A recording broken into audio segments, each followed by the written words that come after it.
There are two sides of the same coin. The police walked so ICE could run. It's they're two sides of the same coin. Yeah. And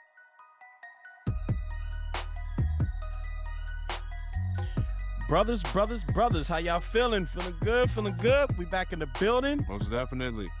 Yes, sir. Adjusting to the winter wallop, as they call it. Yeah.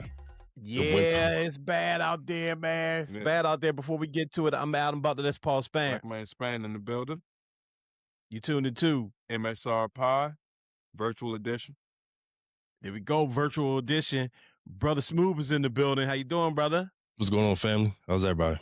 Cool. You survived that snow? How you doing in the snow? Absolutely. Yeah. Was outside digging all yesterday. Yeah. Everything was frozen though, so it was kind of difficult. So I put a little salt down and get a little softened up, and then you guys this stuff. You guys to have a metal shovel or something out there with this. This ain't plastic shovel weather.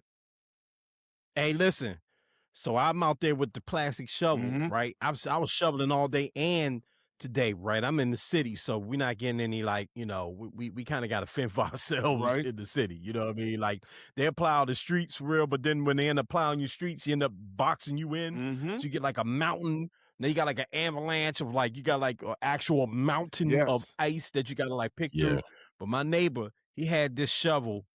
The junk looked like a knife almost, okay?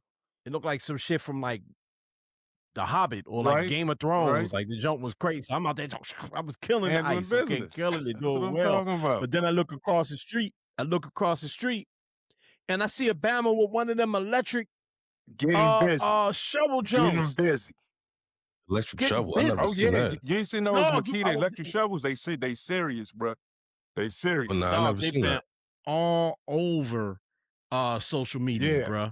Like all over social media. Like it's like they got invented yesterday. Right. I hadn't even seen one until the snow actually fell, and all of a sudden you saw these advertisements in Bama talking about, I got my electric shovel.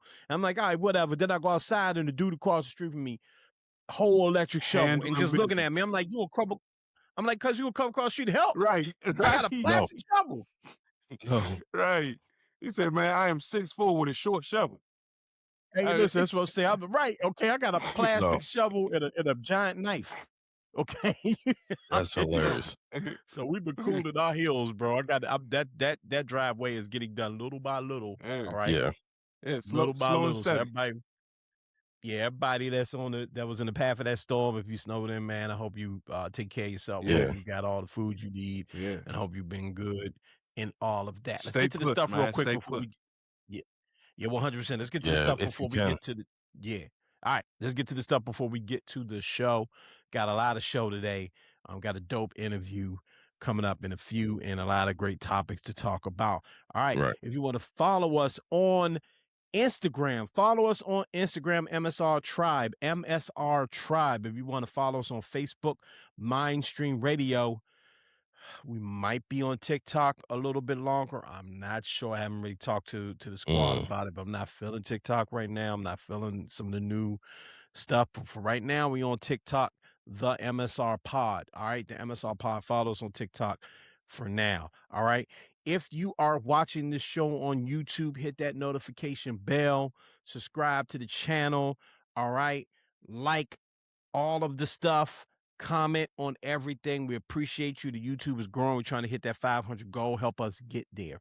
All right. If you listen to us on podcast platforms, remember to rate and review the show. Like everything. Subscribe. Share the show. Shouts out to the podcast listeners. We got some good numbers from the podcast, and that's actually really dope because we don't even really promote the podcast real heavy. We really just be promoting YouTube and the visual aspect of it. So for y'all that's been finding us on podcast platforms, man, we really appreciate y'all. It's not a whole lot of y'all, but it's enough for us to make us go, oh, interesting. Yeah. Interesting. We thank you. You know what I mean? It's still a podcast at the end of the day, right? You know what I mean? So, it is what it is, man. Yeah, people listen and watch, and we appreciate any way you get our content, man. We really do appreciate it. All right, we got a lot to talk about, a lot going on in the world. We have a really dope guest, criminal defense attorney and activist, Paige White is joining us in a moment to run down everything that's been going on from a legal perspective in Minnesota and in Washington, D.C. She has some dope perspective. So let's jump to that interview right after this break.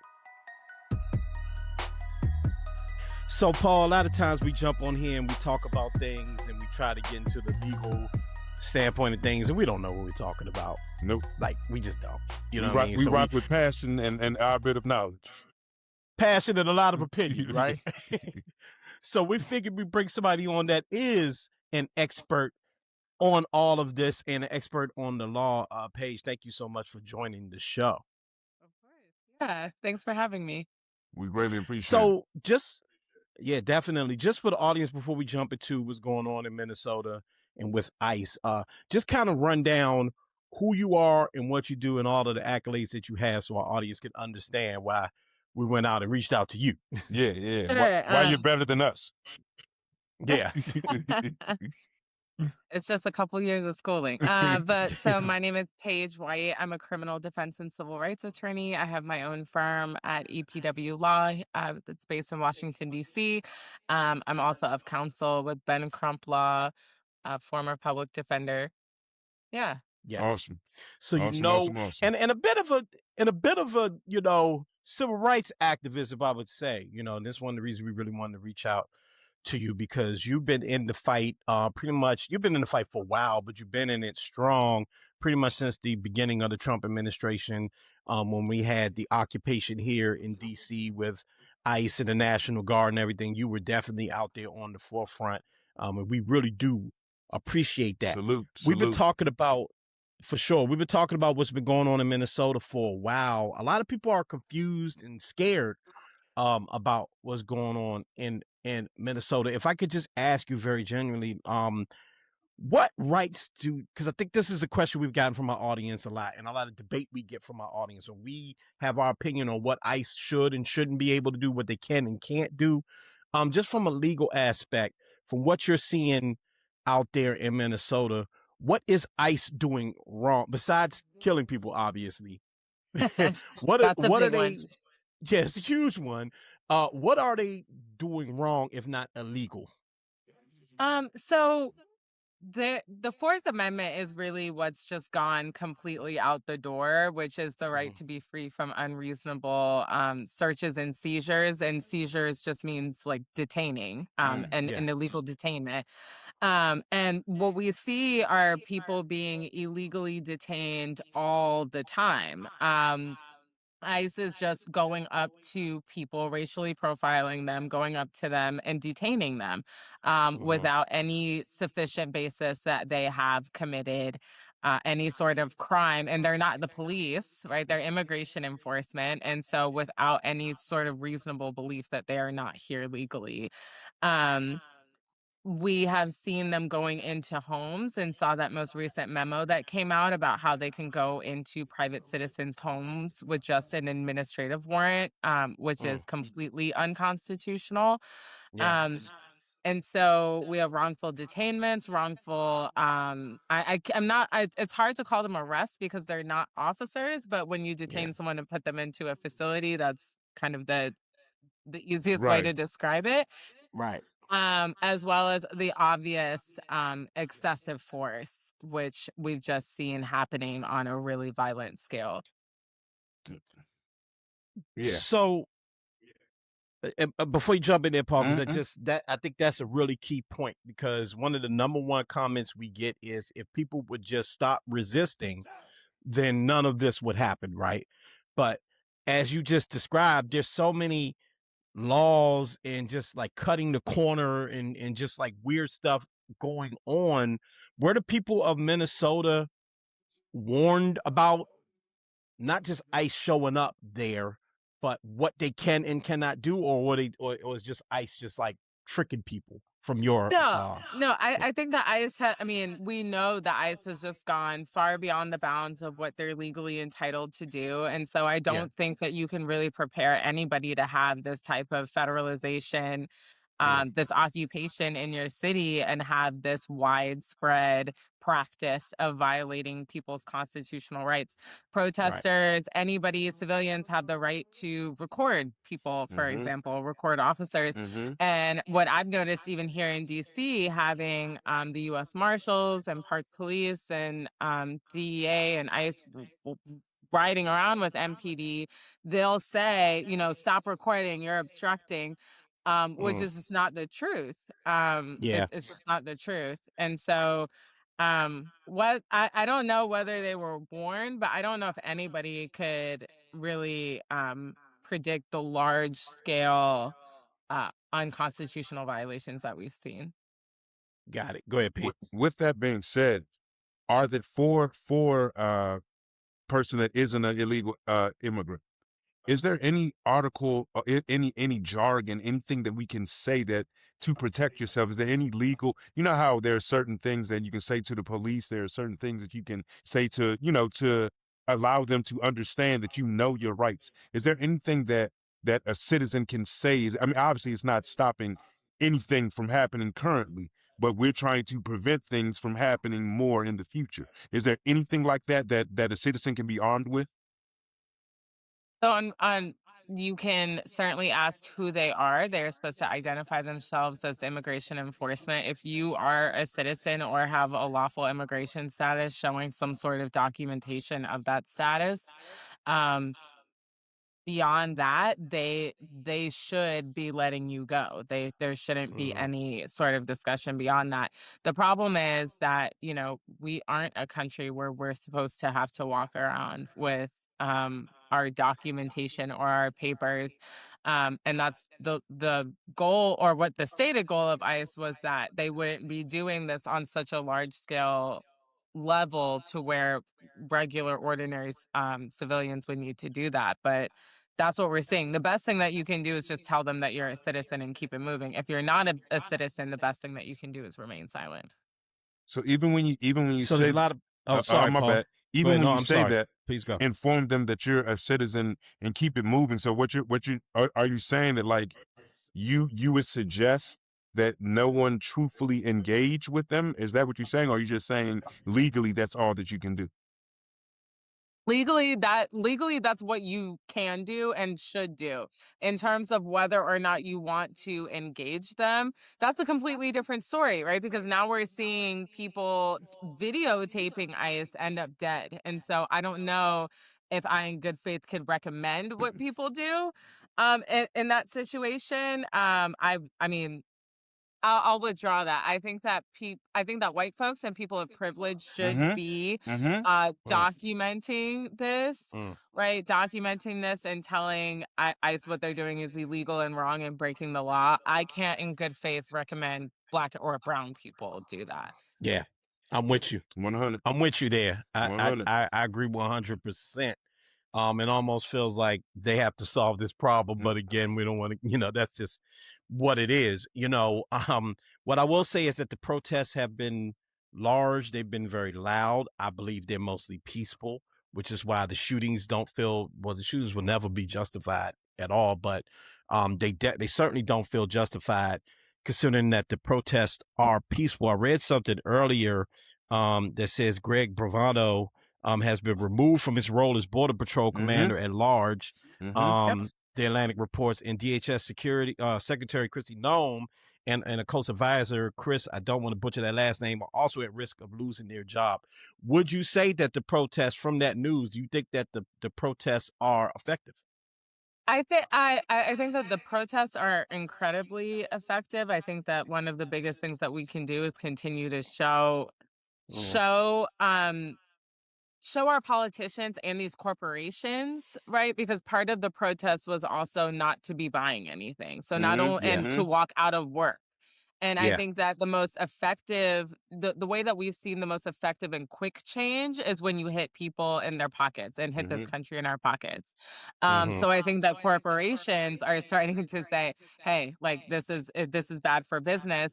I also know that the NRA has been vocal about saying that they do not agree with the shooting of Alex Petty because that literally goes against everything that they have stood for, which is the right to bear arms. And so you can't say so I think that it's a lot of different factors. It's people pressure, but also lobbying pressure coming from a group that traditionally works with Republicans. Yeah. Yeah. Yeah. I go back to your advice you gave earlier about like you just wouldn't recommend that black and brown folks, confront and do some of the things that you're seeing some of the white people do. And even that is ironic because how many times have we tried to argue the Second Amendment piece when some guy gets shot in his car with a gun? I believe it might have been someone in, or even, it's sad. It's sad. But I am happy to hear that perhaps those protests are having some effect. And maybe the administration, purely politically, is starting to back off a little bit because we made so much noise. And sadly, 2 people passed away. I wanna broaden it a bit, get out of Minnesota a little bit because obviously this is happening all over the country, in blue states in the country, right? We went through it in Washington, D.C. We had a heavy occupation. The occupation is still going on. A lot of people aren't really thinking about it because the next place that they go, it seems like they went from here to Chicago. It was worse in Chicago. Then they went to Minneapolis. It is worse in Minneapolis. Right now they're talking about going to Maine. I'm not sure if that's still on the table, but I feel like it will be. I feel like they'll try to do something to clean it up and make a small change, but the agenda will remain the same. So here in Washington, D.C., we still have National Guard walking around. We still have a heavy police presence. What have you experienced just from a legal perspective and just as a lawyer? Like, have you seen an uptick in arrests? Have you seen an uptick in illegal arrests? Just what's been your experience? Yeah, so I represent both of the young men who were shot by HSI agents here in DC, Philip Brown and Justin Nelson. One was stopped for dark tints and not having a front license plate. An HSI agent shot into the driver's seat. A bullet went through the collar of his jacket. It went through the passenger seat at chest level. There were 2 bullets that went there. If someone was sitting there, they would be dead. My client was nearly dead. MPD did not include the shooting in the police report. My client sat in jail for 3 days. The case was dismissed at a preliminary hearing. There was no evidence that he was fleeing or trying to use his car in the way that they were saying. So we have that. We have another young man who a police chase happened because he ran a red light, which is not a legal reason to engage in a police chase, but they did. And then HSI agent shot into his car.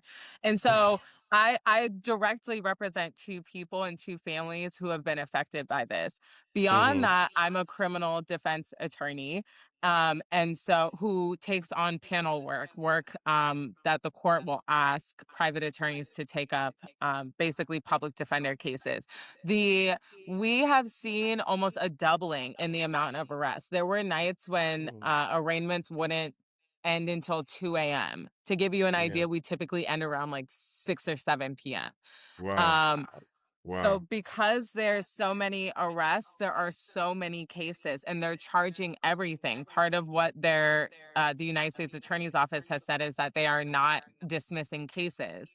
But it's funny because these judges know if the Make America or Make DC Safe Again task force is a part of the arrest, that the stop is probably legal. We've just been seeing an incredible uptick in illegal stops and searches of people. I live in DC off of a major thoroughfare. I witnessed going to work. I witnessed a young man be kidnapped by ICE in the middle of the street. I recorded it. I came out of my house another day. There was a group of young men who were being stopped, their vehicle being searched. Obviously, the agents weren't telling them anything. It was FBI, DEA, so many different agencies up and down my block. When they didn't find anything, they all hopped in their cars and drove away, just like a gang. It was just, they're just these rogue police gangs. So I've seen it from every angle. Wow. Yeah. Well, I mean, there's the video P of in MO. I think it's on Martin Luther King Avenue where the dude with the Through the Fed flash uses the grenade. flash bomb Mhm. and they're like in full military gear. Mhm. And my fear is that as good as if it's true that, there will be demotions and firings and some agents will be leaving Minnesota because there's so much noise. It goes back to your earlier point, Paige, about that's a white town, right? And even they're getting shot and killed, right? But they have that ability and that privilege to be louder and get in each other's face and more scare the bold. administration. Go, oh man, we're killing too many white people. Frankly, let's be honest, right? Right. Here we kind of have to just sit and take it because it's a majority black town. So if you're on Martin Luther King Ave throwing flash bombs, that's just a video that went viral for a day. There's no protest. People are too scared to protest, and so my concern is that we aren't getting long-term change. And I'm very curious about, and I'm not sure you have the answer to this, but I'm very curious about how long do they plan on staying here? Is this a permanent thing? Is this they say another year, but like how long is it really how long are we going to be over policed here in Washington, and how long DC, are they actually allowed to do so? Yeah, that's a great question. So the problem is, the problem is that DC is not a state. So we don't have the same protections that Minnesota or other states have. And so there is no statutory time limit. There is no, because Congress has the final say of what happens in DC with a lot of things. Home rule is something that we've recently obtained in the 90s, and that, is frankly being eroded right now under this administration. And so I'm saying the 90s, the 70s. Right. But I know what you mean. Yeah. And so the president has a lot of leeway with DC. He's taking full advantage of that. We have no idea how long they're going to be here, but I will say this. DC is so uniquely situated, but DC is also a fighting city, and there are a lot of organizations here on the ground doing the work. There's going to be an action this Thursday. I can find the information. But we are fighting back because of exactly what you said. We don't know how long they're going to be here. We don't have the same protections, and so we have to. Yeah.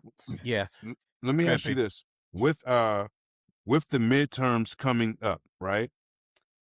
Like, is there, obviously we're never going to tell people what to do, never tell them how to vote. We're not going to do any of that. But is there a way to directly affect this administration and try to get these terrible actors out? Like, is there something that you should suggest? Like I said, we're not telling people what to do, but for those that may not be in the know, just give them a little help on how we can effectively help this through our vote. So I think that there's some really key races coming up, and I think particularly with the Democrats who have been waffling on ICE, this is the moment to call their offices, and you can figure out what these Democrats are saying about ICE. But there's a whole cohort of Democrats who are like, don't abolish ICE. They just need better training. They just need to get better. And that's not what's going to happen under this administration. And it's not realistic. Right now, ICE is murdering people. And so that needs to be broken down. They are taking literally incels from the middle of nowhere with absolutely no education. These racist folks that are, I don't know, like a video game, Grand Theft Auto. Like they're out here playing Grand Theft Call Auto. of Duty. Right. Yeah. Right, Call of Duty. And so I think that there are key Democrats who have come out. There were 7 who voted for DHS funding, 7 Democratic representatives who all of their offices need to be called. Call them and tell them that you do not support what they are doing. I think that the biggest thing that you can do is let these politicians who are up for re-election, these Democrats, know that they are not voting in line with what the people want.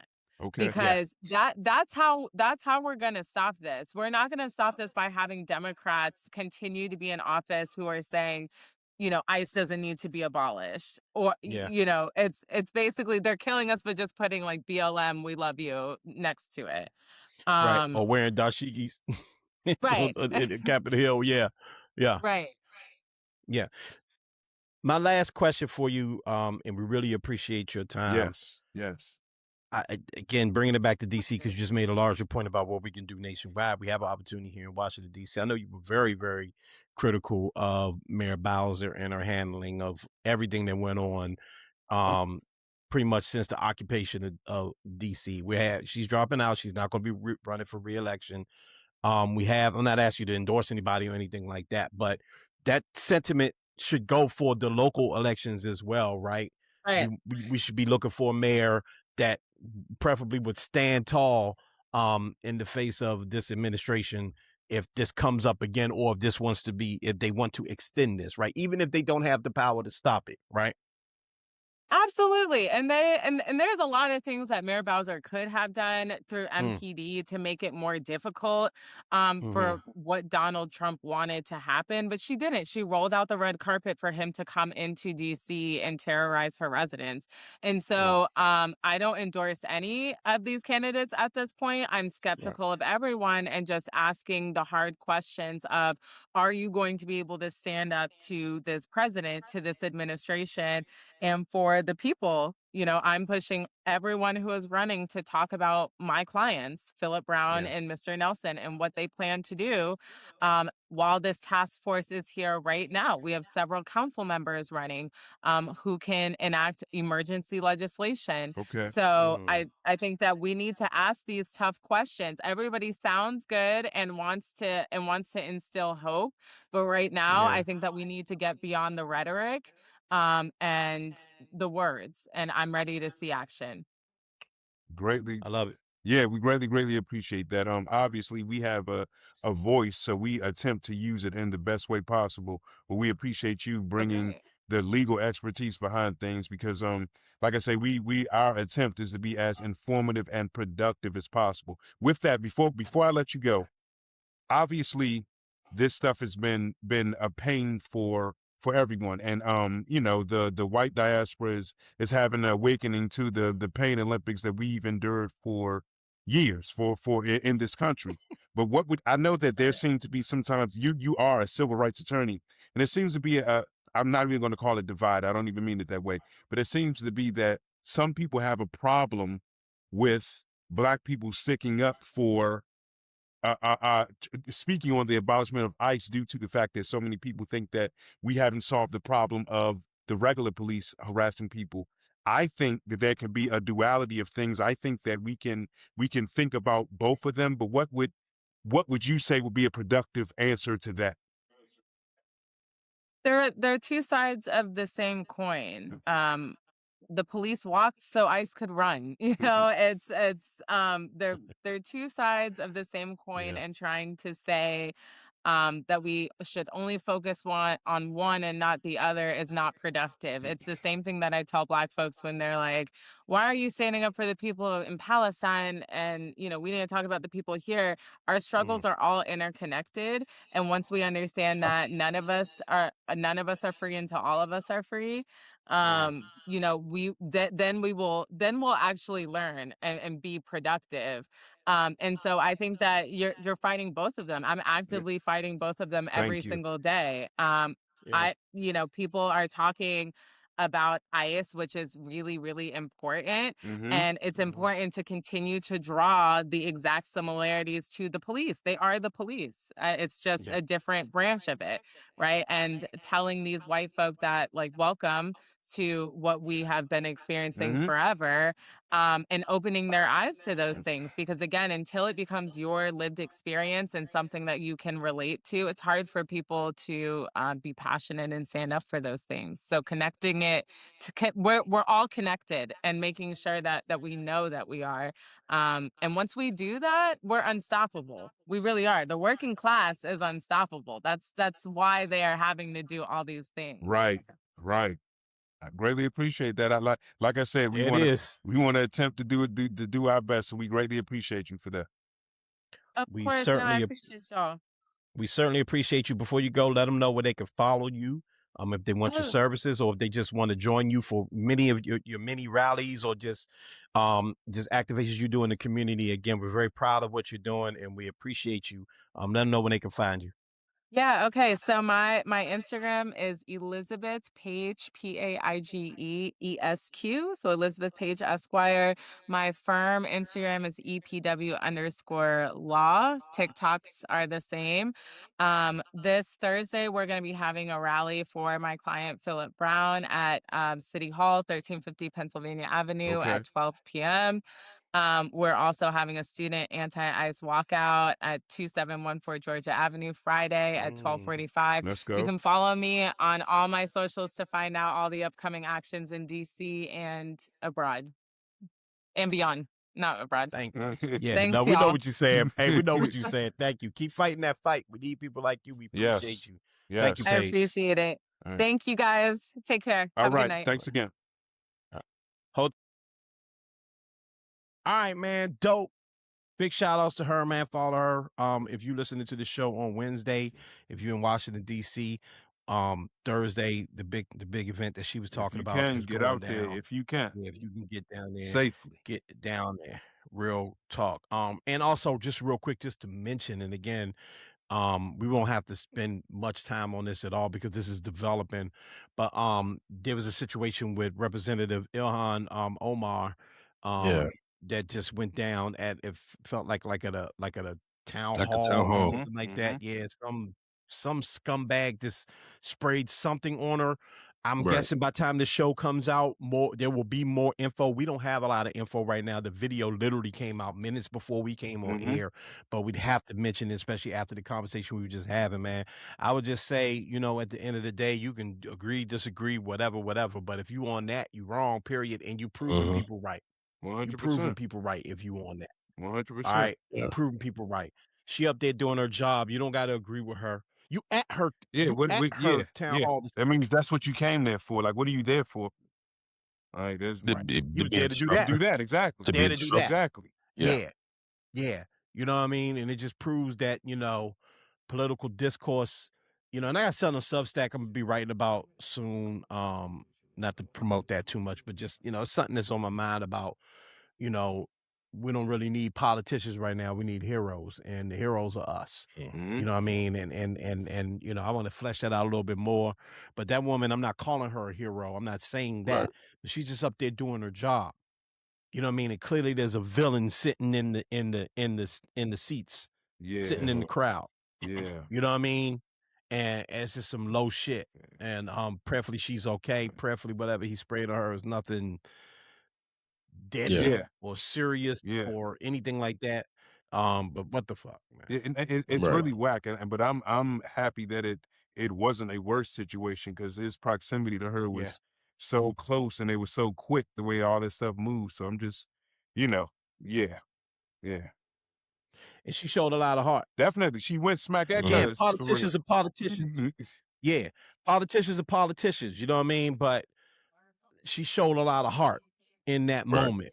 What she was standing on, she was still willing to talk. Everybody was trying to take her to the hospital, get her checked out. Rightfully so. Right. Okay, but she showed a lot of heart in that situation, and you can't do nothing but commend that, man. No doubt. No doubt. I hope last thing I'll say about it is I hope that somehow, not to sound all,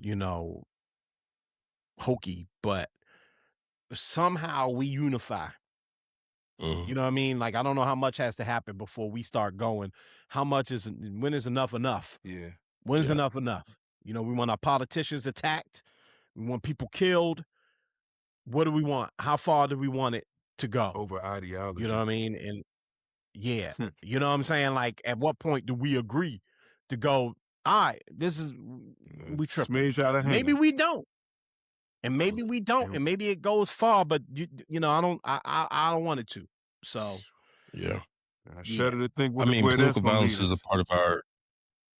Right. I think political violence is a part of all governments. It's a part of all. Unfortunately, where there's going to be conflict, there's going to be violence. You know, I do hope that we do come to a consensus that this is becoming a bit much.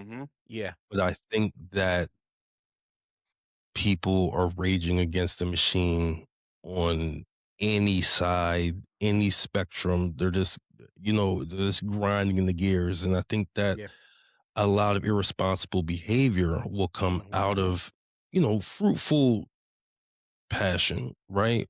And I'm speaking of people. I'm not speaking about any ideology or side, but people who do these type of things, they may be rooted in something that's fundamental to them, or that may be, morally bind to them.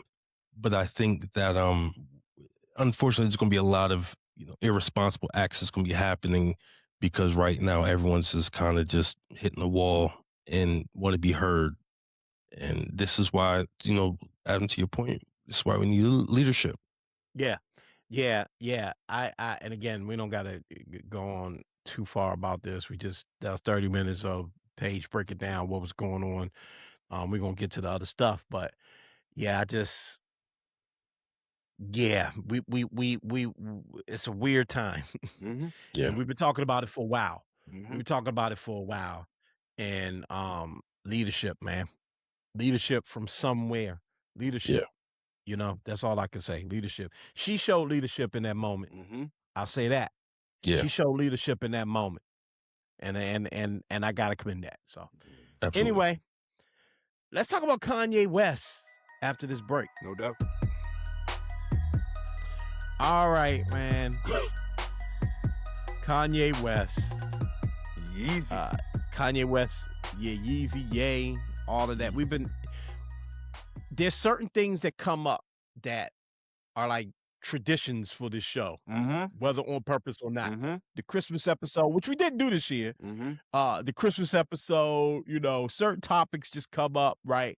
Kanye is one of those things that when I go through like the archives of MSR, we've been talking about Kanye for years, for a very long time. For years. That's how long Kanye's been wilding, and I think that's something people aren't really realizing, that Kanye's been wilding for a while. Right. Okay. But before we break that down, we want to talk about, and we're going to read the apology, the full page paid advertisement that Kanye West paid for, apologizing for his antics over the past decade. Yeah. Pete, you ready? Yeah. So Let's see your reading skills. From he says, 25 years ago, I was in a car accident that broke my jaw and caused injury to the right frontal lobe of my brain. At the time, the focus was on visible damage, the fracture, the swelling, and the immediate physical trauma. The deeper injury, the one inside my skull, went unnoticed. Comprehensive scans were not done, neurological exams were limited, and the possibility of a frontal lobe injury was never raised. It wasn't properly diagnosed until 2023.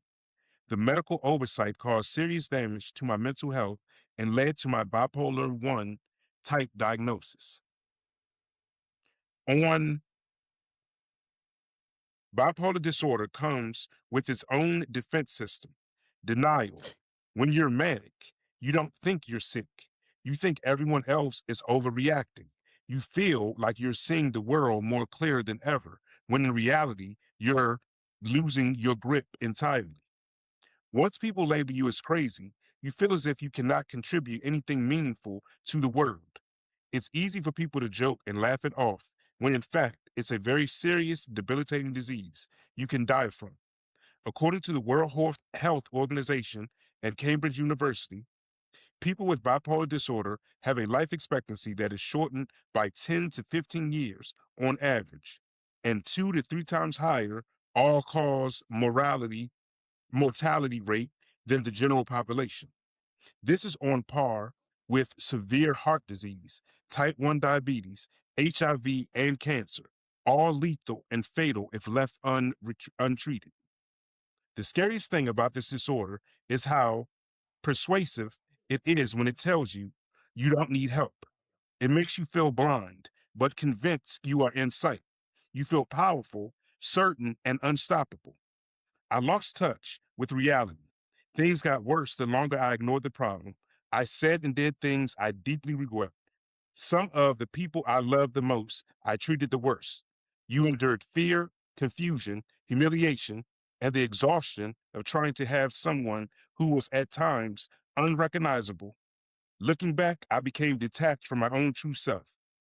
In that fractured state, I gravitated towards the most destructive symbol I could find, the swastika, and even sold t-shirts bearing one.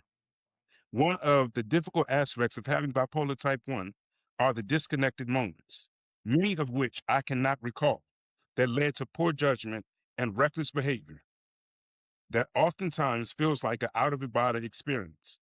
I regret and am deeply mortified by my actions in that state, and I am committed to accountability, treatment, and meaningful change. It does not excuse what I did, though. I am not a Nazi or anti-Semite. I love Jewish people.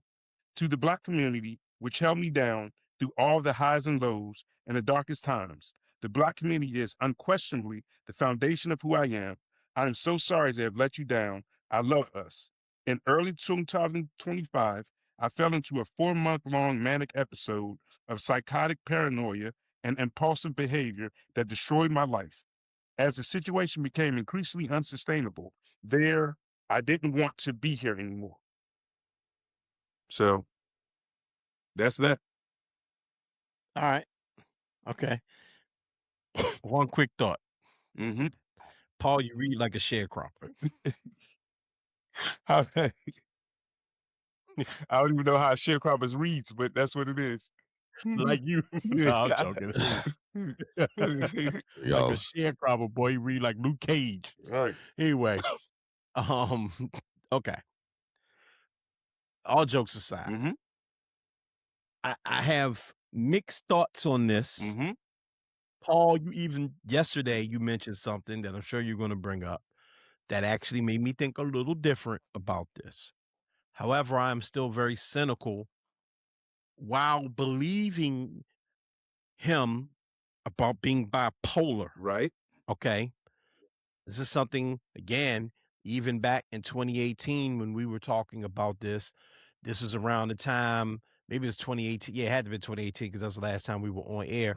This is around the time when he had the short albums. Remember that? Mm-hmm. The Tiana Taylor album, the Nas album, and the collab with Cudi. And the collab with Cudi was called something like I'm Bipolar, This Is Great, or something like that. Like it was like the name, or maybe that was the name of his album. And then there was Kids See Ghosts is the name of the Cudi album, him and Cudi album.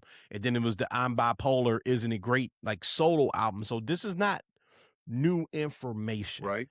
How he is claiming to have become bipolar or found out that he was bipolar is new information. This is the first time I've heard, I could be wrong, him connect his accident to his diagnosis. Right. Okay. My first initial thought, without being a doctor or a man of science, was to say bullshit. But Paul, you made mention of something that I'm gonna give you space to talk about that because in a moment. Yeah. I just want to finish it. Then you guys space to explain that piece. I won't even mention it too much because I want you to explain that piece about the head injury. Okay. I do want to say this though before you jump in there and then Smooth jumps in there. Two things can be true. You could be your head injury could have had a long-lasting impact on you and changed you, right? But what you did and what you said still had an impact. Who you introduced to the world, and I don't think a lot of people think about this. Funny enough, if Nargis was here, she'd laugh, but Van Lathan, right? And the reason why I'm going to bring up Van in this particular situation, one, he brought it up a few times in his podcast, but I actually had Van Lathan on The Butler Did It maybe about 5 years ago. This is during the pandemic, so this is definitely 2020. And he and I talked about his interaction with Kanye West, right? That's something people asked him about around that time. That was like the big thing for him, and we talked about that. And he made mention of what it was like to be in the TMZ office and things that were going on that didn't even get caught on camera, that we only really remember that. I don't think you think it at all. Comment. Am I thinking freely? No, I don't think we're thinking of all. We really think about that. Something he's mentioned recently is the people that were there with him. Candace Owens, Nick Fuentes, Charlie Kirk. These are people Milo. These are people he introduced to the mainstream. He mainstreamed them. Okay? You don't have a Charlie. You might have a Charlie Kirk if it's not for Kanye West, but Kanye West definitely helped propel Charlie Kirk. Nick Fuentes is somebody we don't talk about a lot on this show. Look, Charlie Kirk said nasty things and debated people in bad faith a lot. Okay?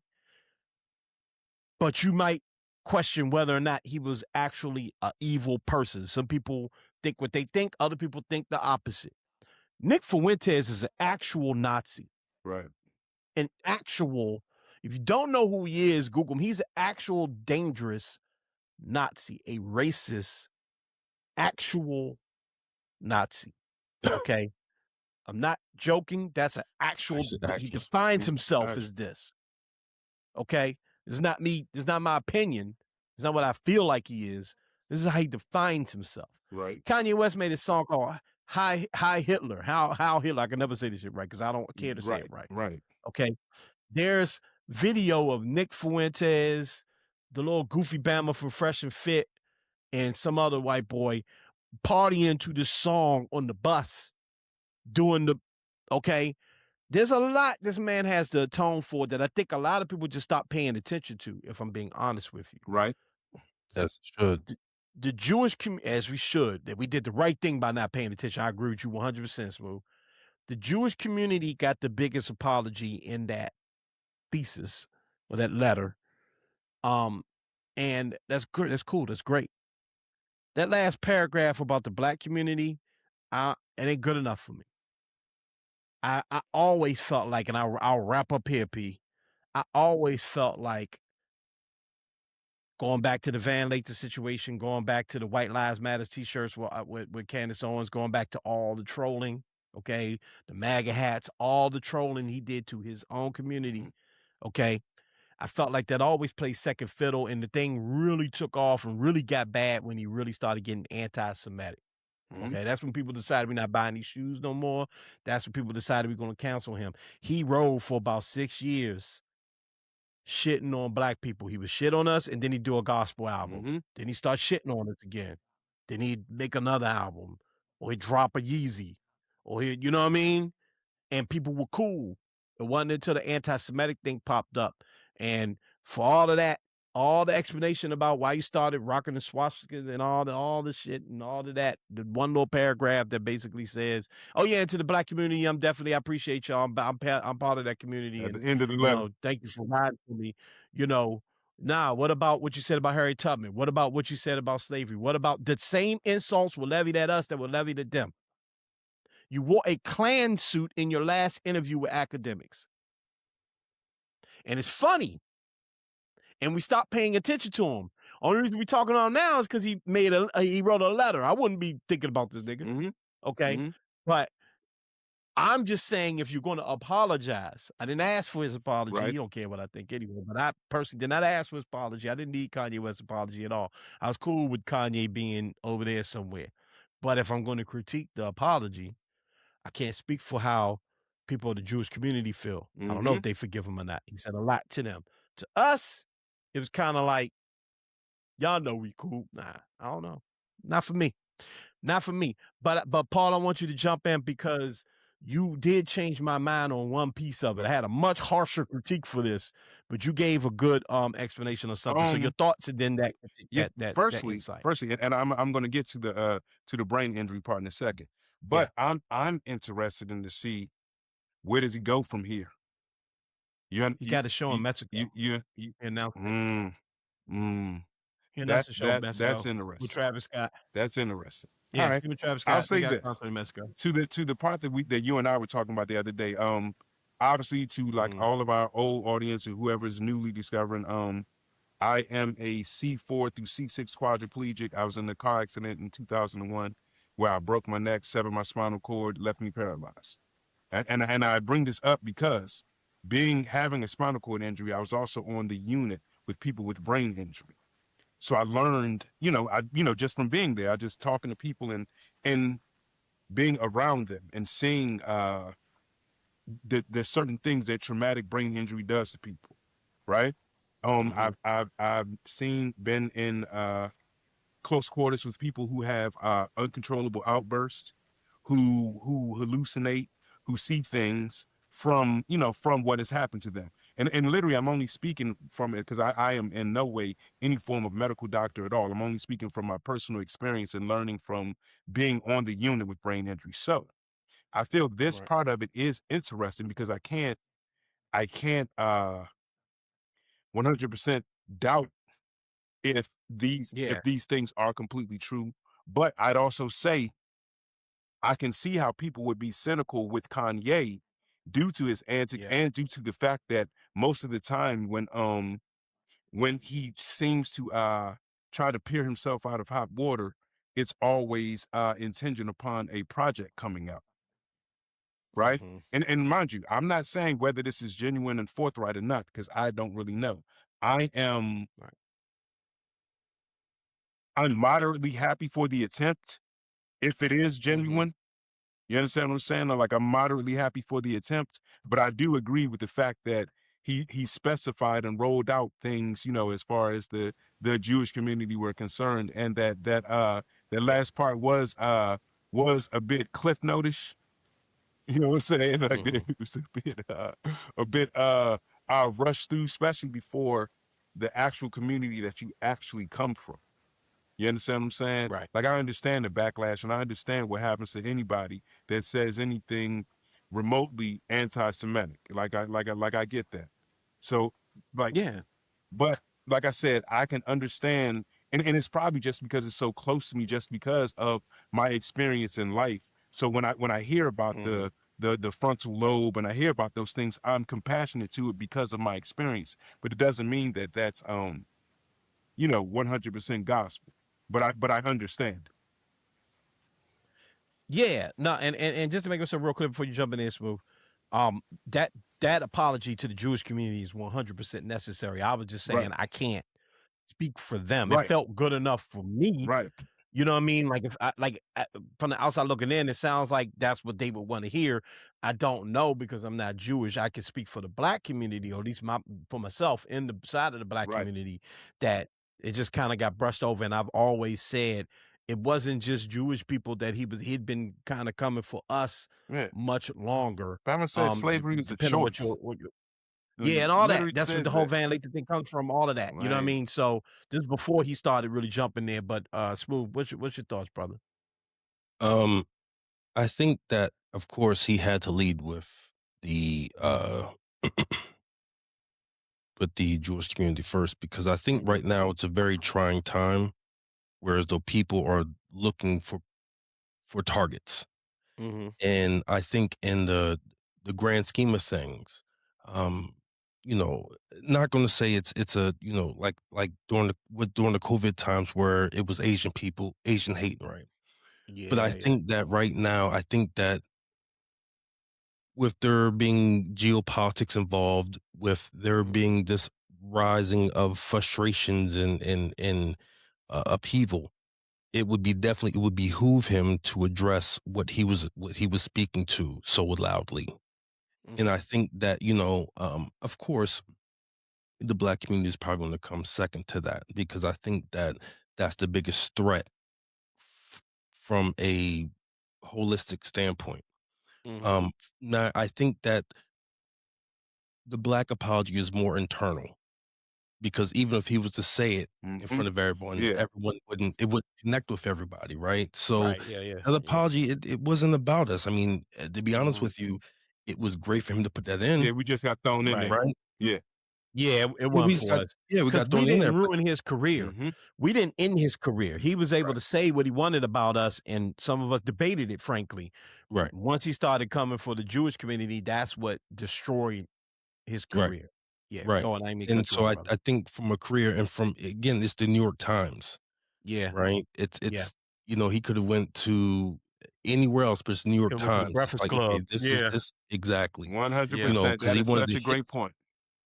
Yeah. He wanted to hit audiences. He wanted to make sure that Wall Street saw it. He wanted to make sure that the audiences that needed to hit. And I think from a career standpoint, that was very vulnerable of him.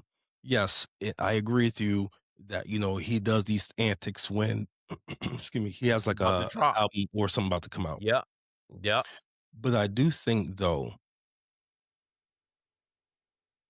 it would be very tragic for him to backstep from this point to go backwards. It would be like Simba off the not Simba, Mufasa off the cliff, right? It's like it's definitely a wrap. Where do you go from here? And so right, and to your point, I do think maybe this is him getting with the right team, getting people, maybe some things making sense to him that he's, you know, it could be possible that he was rage against the machine, and then he got with the right team, the right medical team.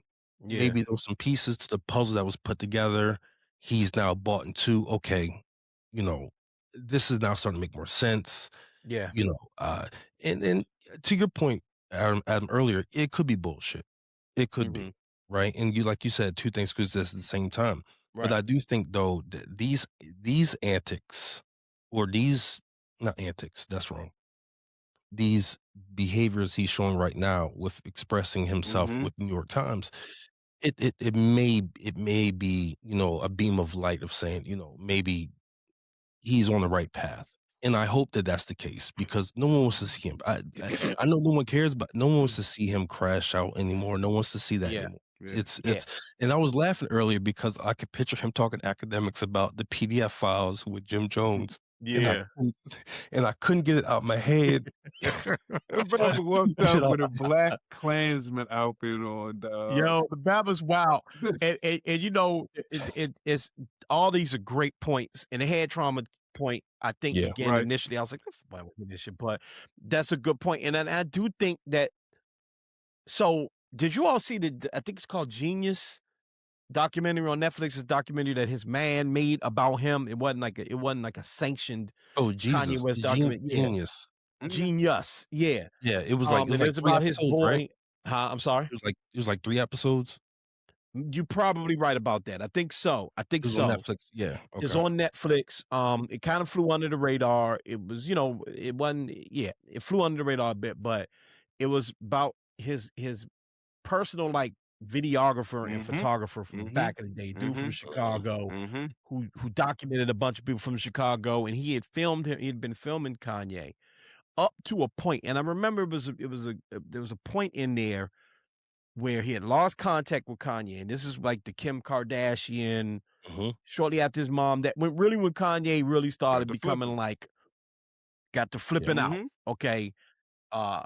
And he got back in contact with him in Calabasas, so this is in the 2020s, and two things stood out to me. One was he was saying, I know Kanye, I don't know Ye. Okay, that was one thing. Two, there was a scene in there where Kanye was meeting with like some businessmen, like these white guys, you know what I mean? I don't know what he was meeting. You know, Kanye always has these lofty goals of doing all of this like billionaire shit, right? Right. And he was meeting with these people, and he was clearly in a manic like rant. It was clear. When he was in a warehouse. Yeah. No, they wasn't in the warehouse. It was actually like outside. Yeah. I mean, I'm not saying that didn't happen. I just don't remember that part. The part I'm talking about, he's outside. They're like outside. Like, that's why I remember being like Calabasas or wherever he was. It was like outside, and he was just like ranting on and on and on and on, so bad that his man cut the camera off. And I remember thinking, damn, that's honorable. That was honorable. That dude is his friend. Right. okay? Because he could have kept that camera on and he would have got $1 billion worth of gold. Yeah. The shit Kanye was talking, I mean, you would have had a whole 15-minute clip of Could have sold Kanye that just to talking. I mean, everybody. these dudes would just, it would have made the movie more interesting, honestly. Right. The movie would have been, people would have been more into the movie because you would have had this part where Kanye was just losing his mind, talking gibberish to these white guys, and they just looking at him like, what is he talking about? Okay. And he's just, you know how Kanye gets, okay? And dude cut the camera off. And I've thought about that because Smooth brought up maybe he's around the right team, okay? And perhaps he has gone back to those people from Chicago, the people that he was around. Maybe he's gone back to Talib and Mos Def and people he was making fun of a couple of years ago. Okay, one of the meanest, most ugliest things I thought he did, beyond like these big nasty comments he's made about Jewish people and black people and whatever, right, was how he talked about Talib and Mos Def a couple of years ago, and how he talked to him. And it's going to seem trivial compared to just like a Klanman or making a Heil Hitler song, right? But when he got on there and he talked about, he shitted on him, like, I ain't never really, I used them. Yeah, the backpack thing was something I just kind of latched on to. These niggas is corny, essentially. Like, and I thought that was just mean-spirited because we all old enough. We all come from that era where we remember what made Kanye West. It wasn't Rockefeller. Right. The beats, yes.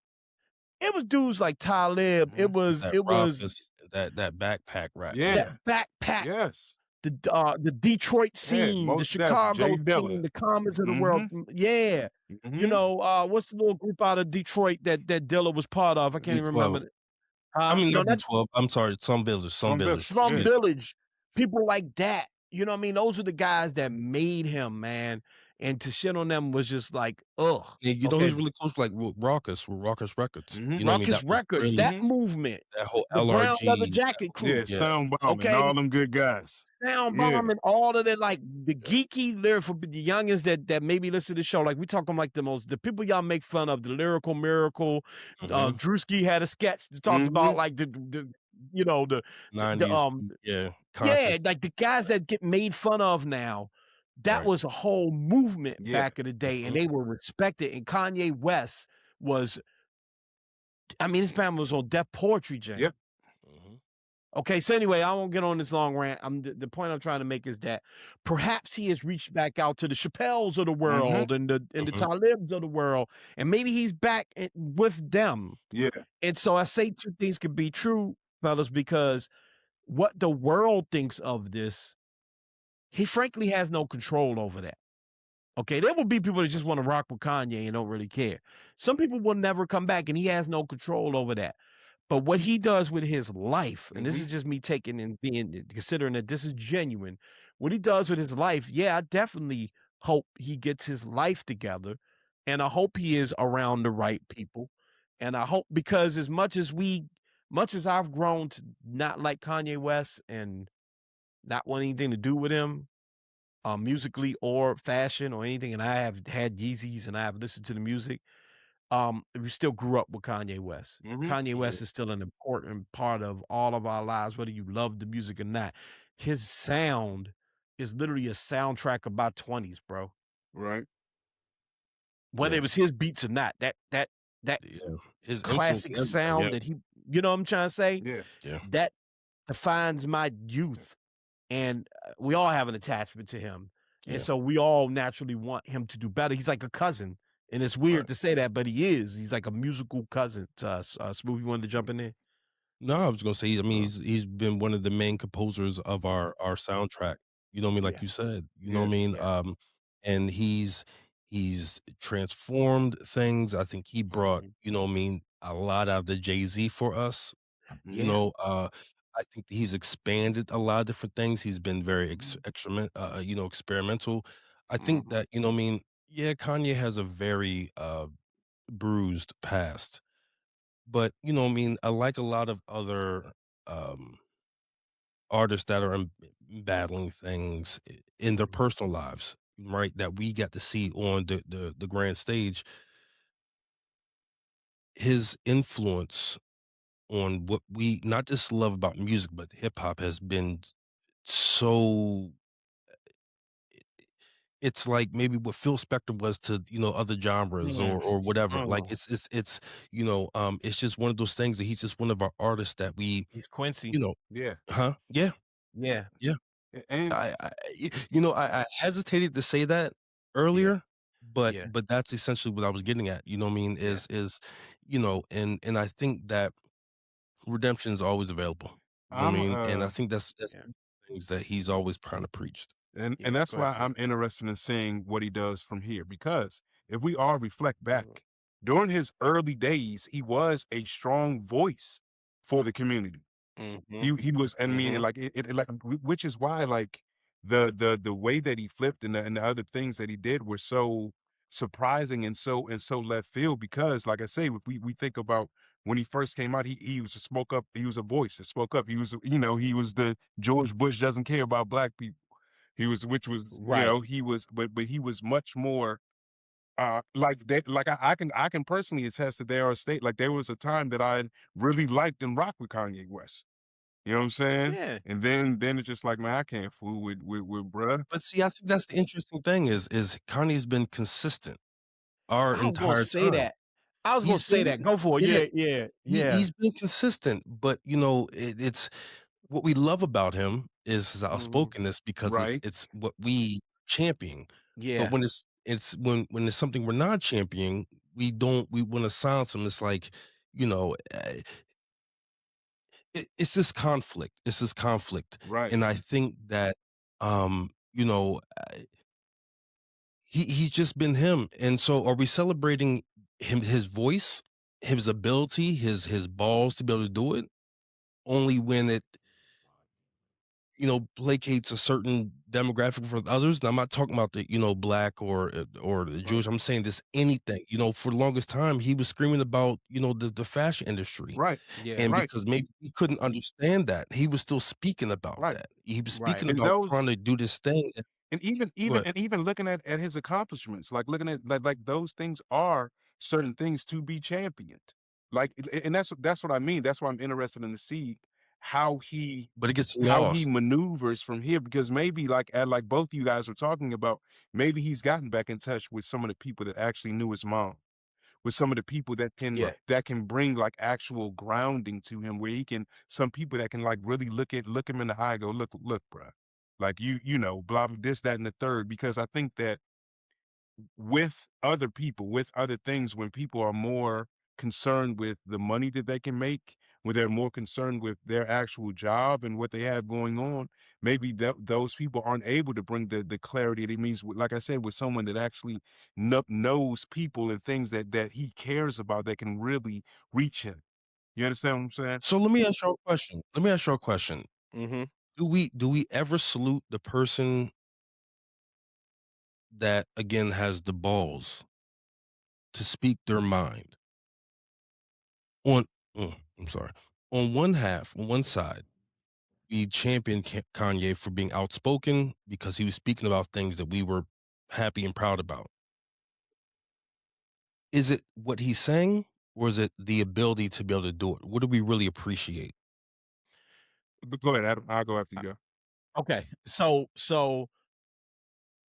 I hope this answers your question. Mhm. When you mentioned earlier that he was consistent, that's why I kind of giggled, because I agree.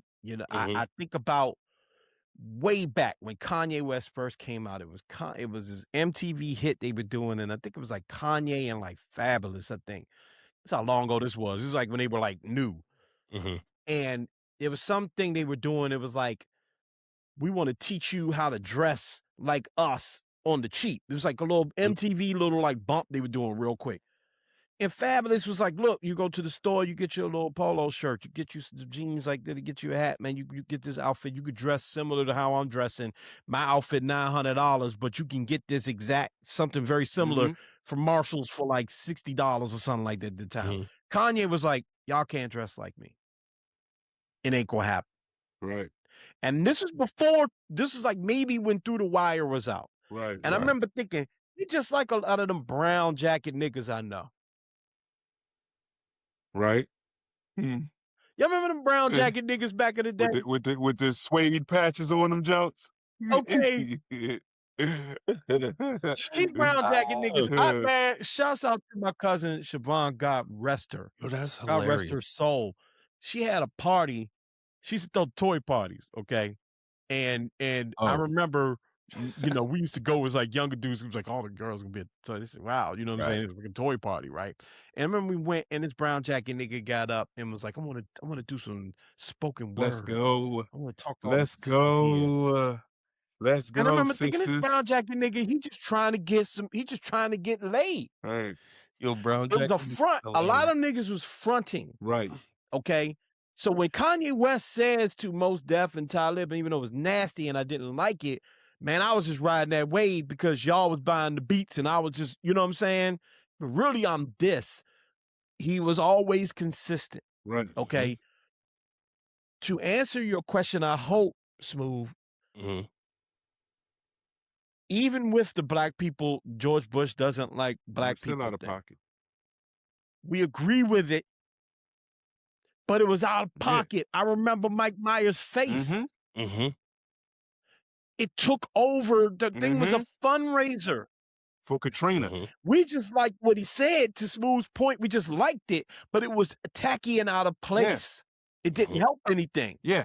And to say all it did was no, I'm just gonna say all it did was disrupt. So just again to answer Smooth's question, we were very apologetic for him, and we enabled him to be himself to the point where he's jumping on stage, interrupted Taylor Swift. Well, it's cool though because it's Taylor Swift and he's defending Beyonce, so it's cool.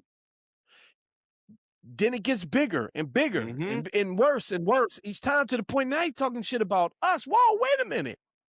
And because it's him, we go, some of us went, well, maybe black people should get over slavery. Maybe we have this internal debate because it's somebody that we like. And then it got worse. And then it got worse, even to the point when some black people did not give a fuck about what he was saying about Jewish people. Just keep it a buck. Some white people did not give a fuck about what he was saying about Jewish people. So it's not just black people. I'm just trying to say he was so beloved. So I'm not sure if I'm answering your question. I'm probably not, bro. But him being him, I think people were willing to champion, as you say, the level of balls that he had, right? And to the point that we couldn't take it. I was trying to think of what the brightest testicular fortitude is what I'm trying to say. Word. Until it got to the point where we had to a lot of us had to say to ourselves, how long we been caping for him and how long has he been wrong? Yeah. And not everyone got there. Some people still are happy that Kanye wrote a letter. I got you, P. That Kanye wrote a letter and it's like, now I get to listen to Kanye West again. This is what's up. There's people still rocking to R. Kelly, bro. It's still people that are still, you know, stepping in the name of love on a regular. Right. All right. So you'll never, you know, it is what it is. But I hope that answered your question, P. I know you want to even within all of those things that like Adam said, because we talked about this years ago with Jenks Morton, years ago, when he dropped that that science on us. When he dropped the science on us about being completely reckless, about them, mind you, even during those periods when it would be seemingly that he was speaking up for black people and all that, he was still out of pocket. Like the manner and the way that things went about. Now, mind you, we can take the good from it and go, okay, there's a part of them that's speaking up, but we can also address the fact that just blatantly saying everything and anything that you think isn't a 100% good thing. And I'll say this because we can all do that. We can all do that. Like it's not the. Well, I mean, but let's filter. I think we have to kind of filter it out. Well, let me finish. Let me finish. We can. I don't like. Sometimes people call all sorts of stuff brave prematurely, right? Because and we also have to take in the fact that as just regular people, and when we take into the meaning of fan, we exalt certain people sometimes on a level just because of how they make us feel and what their music and different things do to us, right?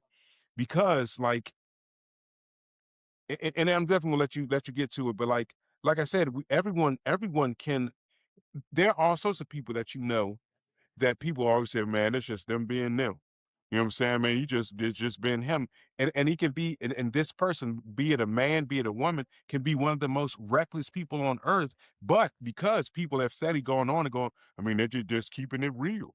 They're just keeping it real. Yeah. You know what I'm saying? Like what Yeah. all I'm saying is we can all keep it real. And I don't know if just being reckless is completely brave because we all have that I think having elements of self-control is also brave. You understand what I'm saying? So, like, I think that while like, that's why I'm so interested in seeing where he goes from here, since he's the one that put this information out again. Go ahead, bro. I, I'm not speaking to every single thing he says, but I mean, there's certain segmented things like him and Sway having a conversation, right? Of course, he was wilding, but you know what I mean, there was a lot of merit to what he was saying. There was a Mhm. lot of merit to that conversation. I don't think about the extreme things of him saying like my mom should have aborted me or she almost did. Like I'm not talking about that stuff, right? I'm speaking about when he's speaking about getting into the fashion industry, when he's speaking about business, those things specifically. Um, what do we like applauding that? You know what I mean? Like I'm just want to look at those specific things, not just him just going off the rail and just talking about any old random thing. Yeah. But there's something but when we look at those things, he's still very rooted in not just antics, but his to a degree, his philosophy, right? Like, I think it has been said that people understood what he maybe meant by the whole slavery is a choice thing. I think a lot of people was like, they saw his where he wanted to go. He That fell was flat. wild. No, Go I ahead. don't think so at all. I think that, you know what I mean? Essentially, a lot of people were saying, were surmising that he's saying that being linked to certain things at this time of day is a choice.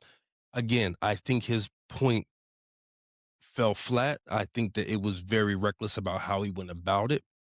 But I think ultimately that was his point was just that, us being attached to certain things when we don't have to be.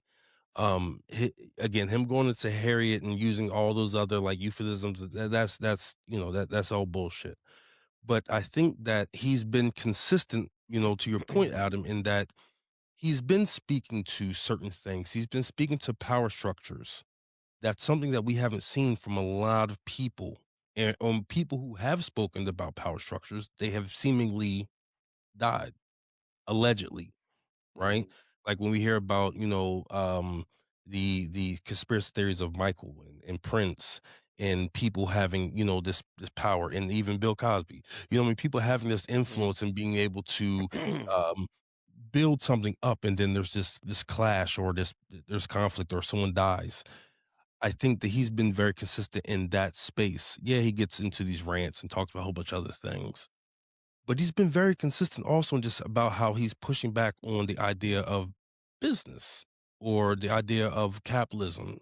And he may be misdirected, but just that's what I'm speaking to. Just the voice consistently, or just what we just like to hear, because there's a Well, lot of things that he has said that has been right, but because it's during his tenure of him going crazy, or excuse me, not going crazy, but him being irresponsible, we get lost in that messaging. We get lost because it's coming from him.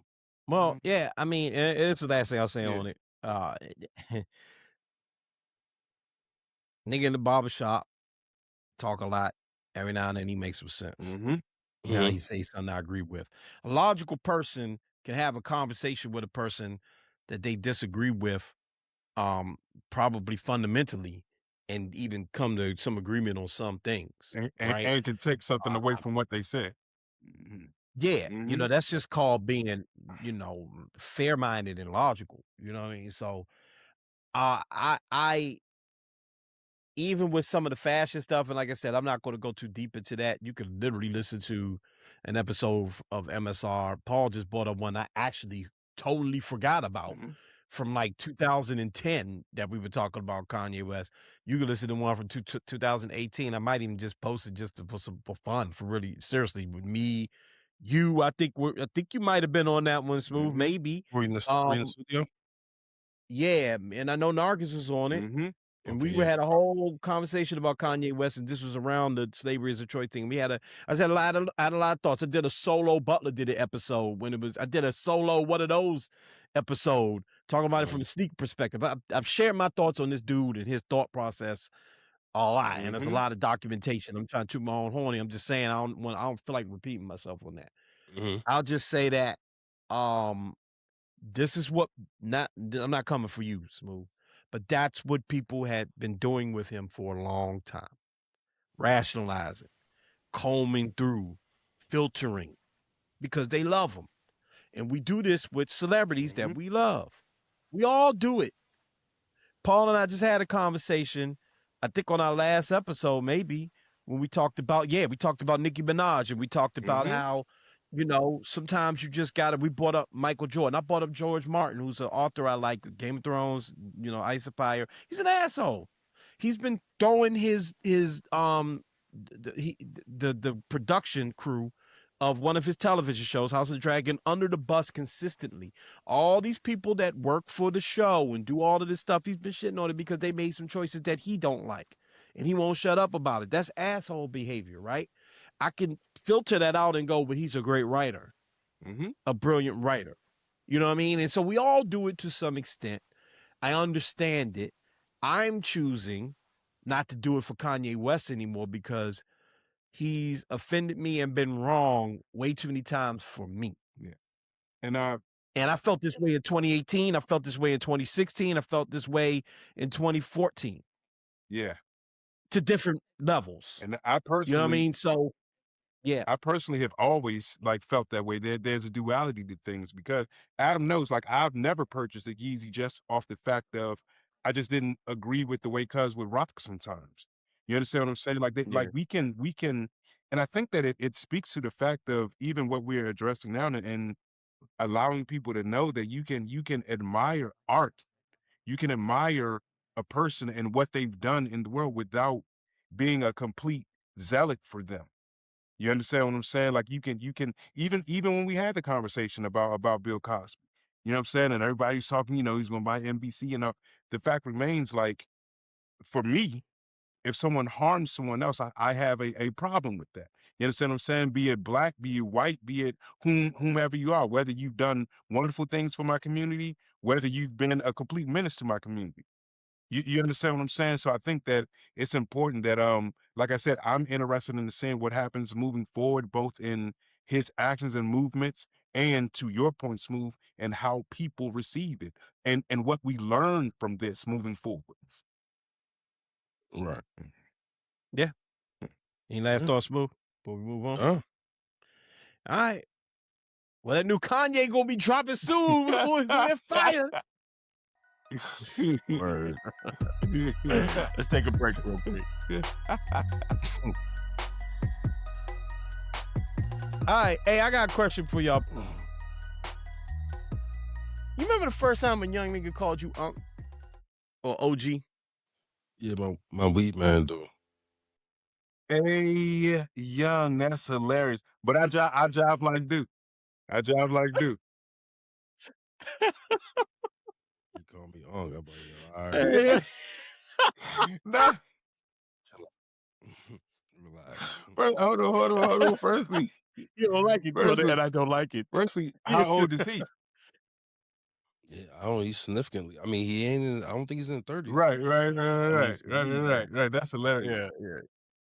Hey, I jive like remember when it happened to you, Adam. I jive like remember. Were you with me? We was at Largo Town Center. I think you called me.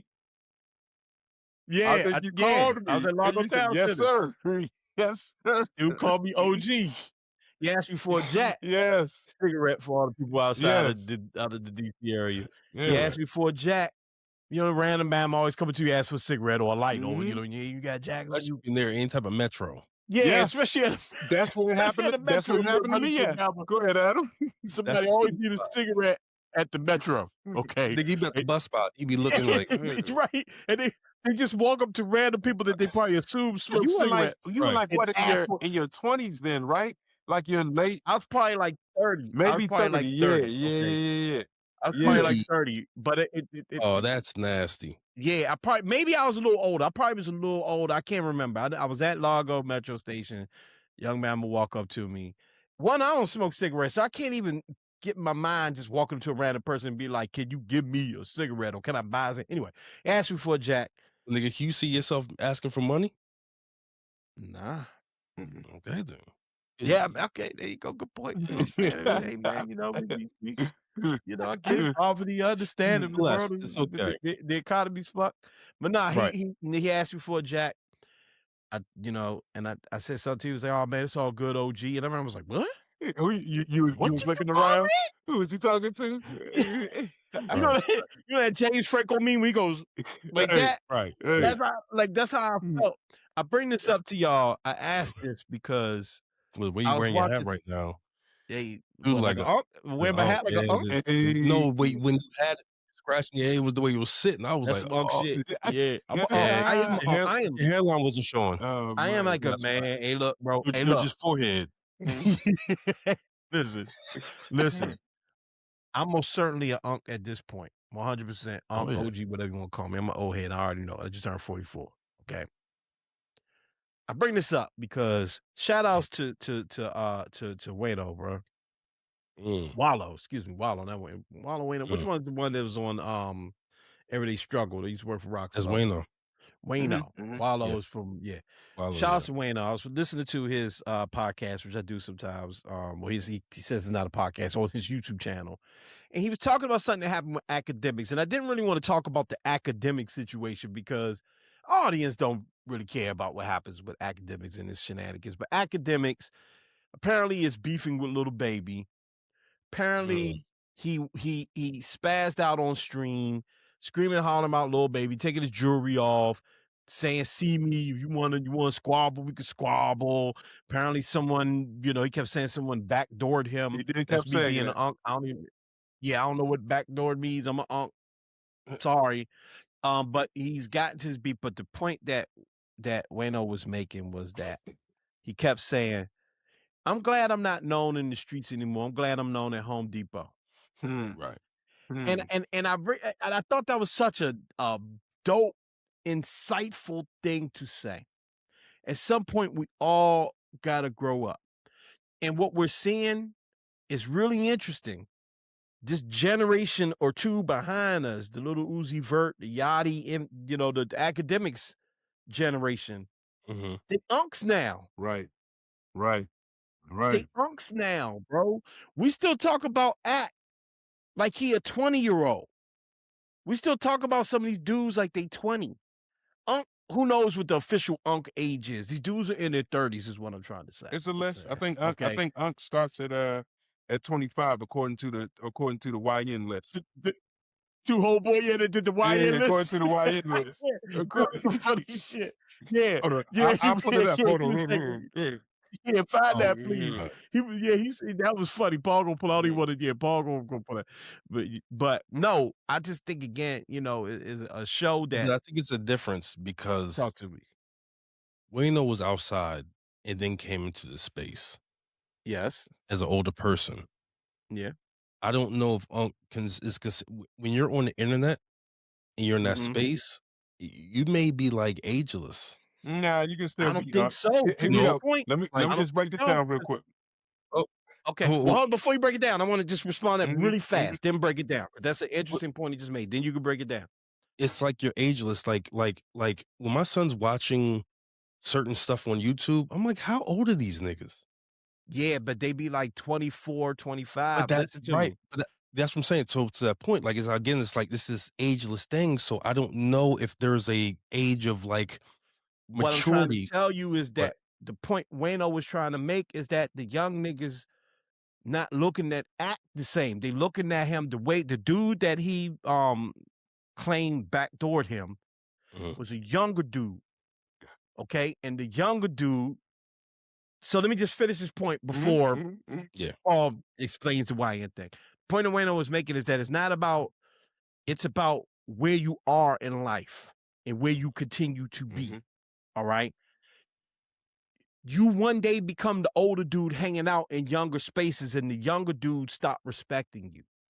They respect you when you move on. They respect you when you were a step above them, when you were something that they can look up to and aspire to. But you the old head hanging out in the stairwell, you could be 56 years old and you still could be acting like them. 4 years older than everybody. You are the unk hanging out in the stairwell that they don't have unk respect for. Okay, so the whole Jim Jones thing, not to come for Jim Jones, but the whole thing that happened with academics and Jim Jones and making fun of Jim Jones, you know, in the Nas song, I forgot the name of the Nas song, but you all know the one. It was, what is it, like a 30-year-old teenager or something like that? You know the song I'm talking about. That was the point that Wayno was trying to make, that Act and people like Act are still that you are up to a lot of these streamers, but you're still getting in the mud with people when you should be you should be on some different shit, not streaming, but you should be on some different shit. So that's the whole, I'm glad I'm known at Home Depot and not in the streets. I know what you said. You took it literally, like on some street shit. We can get there, but I just thought it was interesting. Paul, read your list and then, All right, so according to the YN list, this is how it goes. It goes 15 to 25 YN. It goes 15 to 25. It goes 25 to 35 Big Bro. All right. Okay. It goes 35 to 45 Unk. Then it goes 45 and up OG. And 55 and up Elder. That's according to the YN list. The official YN list. According to the official, I think 1 million YNs were polled. And yeah. I wanted to have to read. Right. We came to this consensus. Yo. But per Adam's points, man, like, and this is what we're talking about. We're talking about, somebody like academics as well in his 30s and challenging Lil Baby to a fight. Like to a fist fight. You can see me and taking off his jewelry and taking his shoes off and showing his foot and saying, "This the foot I'm gonna put in baby's ass," and all of that stuff. I think it's what he said. It's what he said. Yeah. So I think that but yo, it's entertainment. It's entertainment. It's all entertainment. Yeah, I knew you were going to say that, and of course it is. That's why I said I didn't want to get too deep into academics versus Little Baby. Right. Overall point about aging gracefully. That's really where I wanted to take it, right? I understood that it would be really easy to get bogged down by the actual situation that he was referencing. Right. I get it. That's just, Wayno is into the hip hop world. Wayno comments on the latest that goes on with hip hop, but he was taking that opportunity to make a bigger point about where he is in life and where people should be going in life. And you know what it remind? Oh man, you know that clip of Mace? I think he's responding to what's your boy name from Rap A Lot, man? That's why they call you Jay Prince. What's his name, man? Willie D. The owner of Rap A Lot. Jay Prince. Jay Prince. Okay. I think Jay Prince had made a comment about Mace, and Mace was like, "Man, I ain't your little nigga. Who is this nigga? We don't," you know what I mean? And he started talking about how, like, he was making a point about how, like, that used to happen a lot, where older dudes would come be on the block and be trying to, like, boss around, and the young dudes would be like, "Man, who are you? What are you doing?" So I think with a show like ours, all of us got gray in our beards. Okay, Smooth. Y'all two say have long, luxurious hair. I can't grow the hair like y'all. Okay, I can't. Hey man, at least it's dark. Right. You know, it's still dark though. Right. It's still dark. It's fading, but it's still dark. Okay. We all got gray in our beards. Me and Paul just had birthdays. We all just got a year older. We're all in a dope place. You are literally an OG. I guess I'm still a what was it? 35 to 45? You got one more year of unctum. I got one more year of yeah, one more year. Smooth is in his prime. You know what I'm saying? Yeah, he's a young unk. Okay. Take it from two unks and an OG. Getting older is cool, man. 100%. Oh, yeah. You're still out here on the block, and you're still out here trying to show off for the youngins. They'll never think you're that cool. Mm-mm. Yeah. They think you're cool when you being your authentic True self. when you being a true OG, however you want to frame it. In all seriousness, when you being yourself, when you living your life, when you take care of your family or whatever you doing, when you working that job, you're doing that stuff. That's when they look up to you. When you're out here trying to be them, that's when you's a lame. Yeah. And this ain't about academics. Yeah. Again, this is the point that Wayno was making that point about him. I don't watch enough of academics to know whether he is or isn't, okay? I'm just saying, when you see dudes trying to be young, trying to be something they ain't, and not embracing what they are, that's when you look like a lame. 100%. I agree. 100%. I love the lessons learned and the aging process. You're not gonna catch no Fat Joe Beijing over this joint. I'm rocking. However I'm rocking.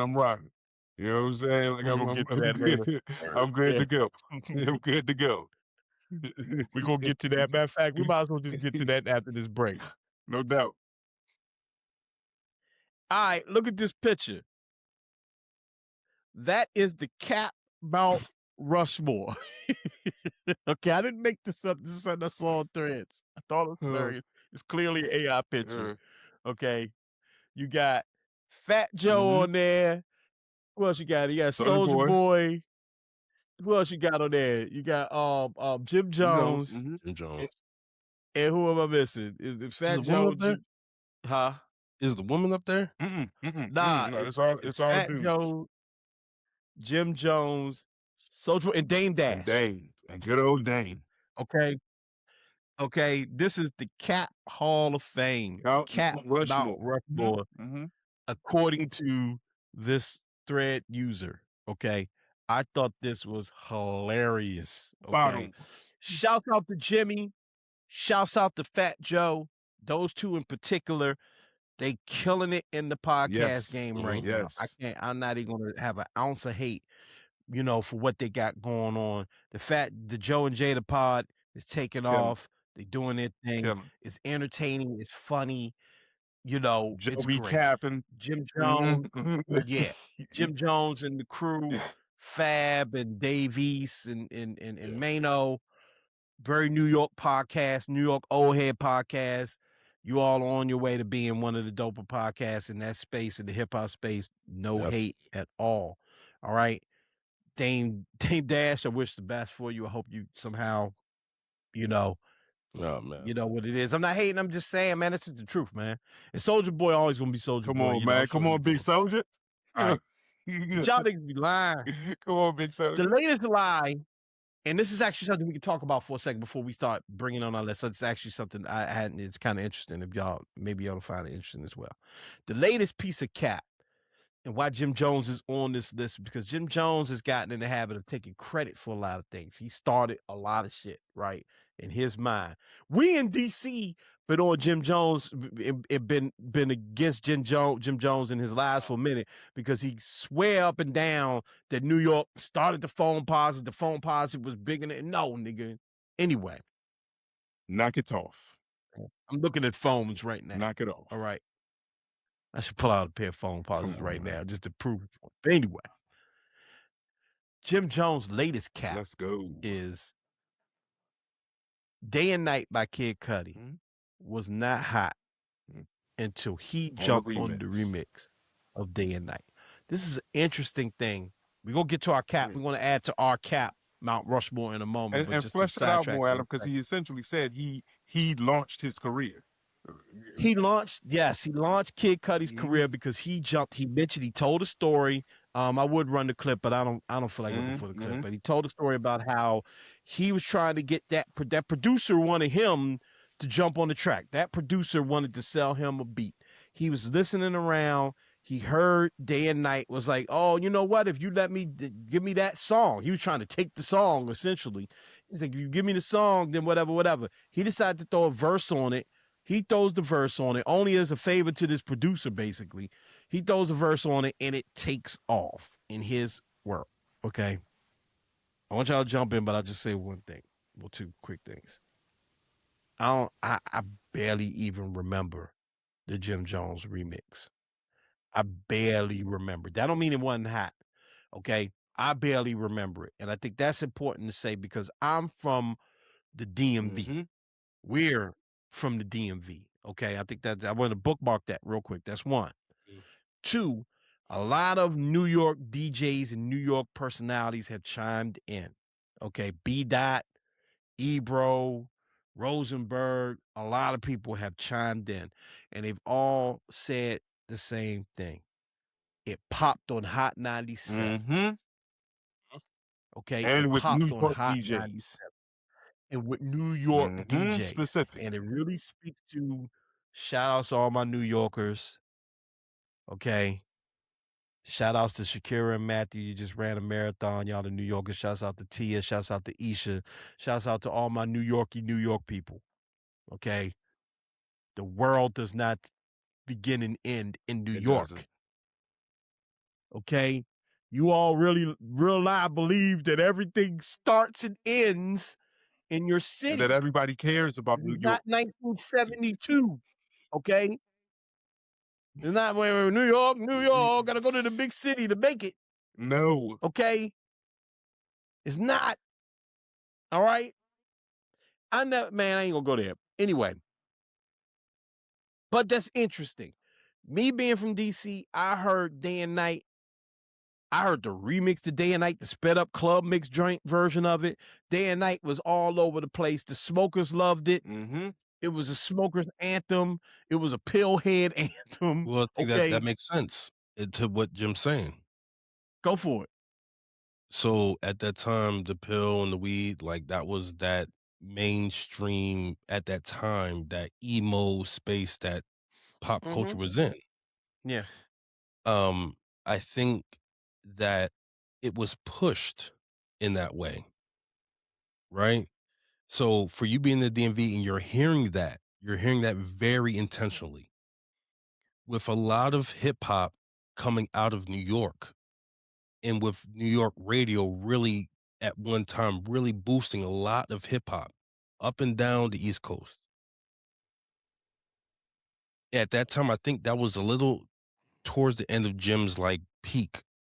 So he may thought that he was putting people on because he was putting on to a certain, it's like to the point, Hot 97, that New York's right. But New York culture sometimes I think can be bigger than life because of all of the type of culture that's invented there. So I think sometimes that's what I'm giving, Jim Jones some bail, because I can see why he's playing semantics in saying that. But right, we heard that down here. We heard it on mixtapes. We heard it as well. But I think when he hopped on it, and on the radio, and on the radio, yeah, that's what I mean. Yeah, but that's what I'm saying. But if you're hearing on the radio at that time, that was intentional. Well, and clearly, you just said everything I just said, just in a different way. I give Jim Jones agree with me. I give Jim Jones no bail in this, none whatsoever. And to answer your question directly, Adam, in my complete knowledge, I don't know if I've ever heard the Jim Jones remix. To be completely honest with you, in that vein. Say it again, Smooth. But that's what speaks to it, right? Is that y'all was primarily listening to it on like pop spaces and like the radio, right? Oh, I see what you're saying. No, that's it wasn't pop radio. It was just I was hearing that shit. But that kind of goes, that goes against the element of the argument, because we were already and it was on like Dat Piff and it was on first it was on the radio, like on the regular on terrestrial radio, hip hop radios, and it was on. That's my point. This is the blog era, so it's on all the like what was it, Dat Piff and I forgot the other like blogs. And he released it first on Facebook. Yeah. I get all that, but if it's on MySpace, that's what I meant to say. MySpace. You know what I'm saying? I get that, but what I'm saying though. But hearing it on terrestrial radio means that someone put money behind it to be on terrestrial radio, correct? Right, but that's kind of goes against Jim's point. He's trying to say like he made his career and nobody was playing him and all. Like the song was already in order to do a remix, you have to have the original song to begin with. Correct. I'm right. I'm saying that I think that Jim is speaking about like that New York sphere. specifically. Yeah, but he's putting it under the vein that he's prompted this man's career. He can say that he may have helped him get a bigger buzz in New York. He can say that. But touting that he even said things like Cudi was brought to certain people's attention to get his deal and all those things because of that remix, and I don't believe that that's true in the least bit. Cudi says it's not true. Like, okay. So the reason why I said we saying the same thing is because that's why I was making the point about what Ebro. B-Dot the only one that kind of jumped out there and was like, man, wasn't nobody playing that into the radio up in New York. He was wrong. Ebro, Rosenberg, and others made a very sound, like, logical point that you just made that basically said, nah, that song was popping like shit, but in New York City, like a lot of stuff in New York City, a lot of the ATL stuff, a lot of the, like, deeper down south stuff, a lot of, back in the day, a lot of the West Coast shit, right?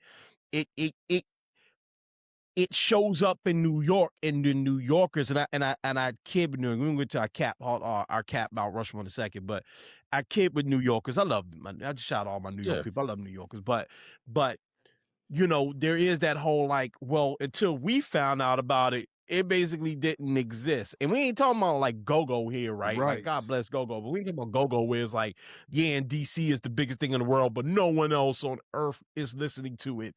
And if, you know, they don't know the song, right? That was, and we also that talk about 1992 where Snoop and them really needed to go to New York to really get their music played. You know what I'm trying to say? It's not that either. It's 2006 or something like that, 2007 maybe when Cudi came out, maybe 8, I don't remember, but it was like around that time. The internet is popping, music is universal now. Atlanta's really running this. I don't think so. I don't think at that time, I don't think the internet was really that was popping like that. So let me tell you, because at that time I was working in radio. So it was because poor people still would go into the library to get on the internet. So in but everybody had to wasn't there. If we were talking about, to be fair to your point, if we were, obviously there's still poor people that gotta go to the library, go to the internet, get the internet now. Okay, so I mean, not now. I'm talking about back then. No, I'm saying there are the numbers had jumped. It came out in 2008, by the way. 2008. Yeah, by like 2008, the numbers had jumped. And again, I don't want to minimize it because it wasn't an internet hit; it was a radio hit. It may not have been a radio hit in New York City because, to your point, at that time, New York City music and New York City radio was still kind of like segregated, for lack of better terms. Like New York was playing New York music. You know what I mean? This is before New York was probably still just playing a lot of like New York artists and maybe some Atlanta, maybe some Wayne, stuff like that. Again, I wasn't living in New York. I wasn't living in New York, so I can't really tell you what was happening on Hot 97 at that time. But I can tell you what was going on here and all across the country. Kid Cudi was popping. So I just think it's two things could be true. And Jim Jones is misremembering it, and the reason why he gets on that cap Mount Rushmore is because he's only going off his perspective as opposed to going off of what was actually going on. He made it hot in New York. You're absolutely right, Smooth, that this is around the ball in, and he had been jumping on a lot of remixes. I think he jumped on the Walk It Out remix. He jumped on the on that remix. He jumped on a couple of other things. And so that was like what he was on at the time. He's really taking advantage of the success of Ballin'. Right. We Fly High, whatever the song is called. So you're not wrong. You're not wrong. It popped in New York, but that song in his career had already been popping. Kid Cudi was definitely a thing. Let me just read this real quick too. Yeah. It said, and this is according to AI Google. It said upon its initial release in 2007, AI Google, that it gained traction from blogs and MySpace in 2007 before its initial release. Yeah. It already had its traction from there. My nigga, there was only a small percentage of people who were on the blogs. I'm saying like it was a very small percentage of people. Not everyone had access to these things. Not everyone had access to but that's why that AI point, honestly, I don't even think that's what AI says. Of course. But what I'm telling you is that the shit was on the radio. Yeah. That's what I'm trying to say. We all heard it on the radio. No, it was already out. He jumped on the remix and made it hotter in New York. I But get that. Okay, go I ahead. get that point, yo. But at the same time, we can't act like New York is not a notary. To a lot of hip hop. But again, what he said was he started his career. He got a deal because of him. I know, and that's why I said that he was playing. I think that Jim Jones is playing semantics with certain things. No, he was bad. He was bad dead ass, bro. He was bad dead ass. Hey, you missed your call, Smooth. Yo, I think that he's playing the internet games. You should run for office. No, fuck that. Hell no. I think that he's playing internet games. Senator Smooth. Oh man. Representative Smooth. Alderman Smooth. PR Smooth. PR Smooth, boy. Hey, yeah. Hey, if I'm ever in a jam, I'm calling you. Most definitely. I'm calling someone else. I'm calling Smooth, boy. I'm in a jam. Hey, call Smooth up, boy. Let that man spin this boy. Shit, let him spin it. Hey, that man spin like the dry cycle, huh? Boy, I tell you what, boy. Like a globetrotter. I mean, it has validity to it. Yeah, right. Anyway, it doesn't. Let's get to our Cap Hall of Fame or Cap Mount Rushmore, man. We don't got to all come up before. I know P got 4 that he gonna create his own Mount Rushmore. I'm gonna just add some people. And our dear sis Nargis had a couple names that she wrote. One is wildly disrespectful, but we'll say it nonetheless. Go for it, P. I went LeBron James. For notable factors, LeBron James. Yeah.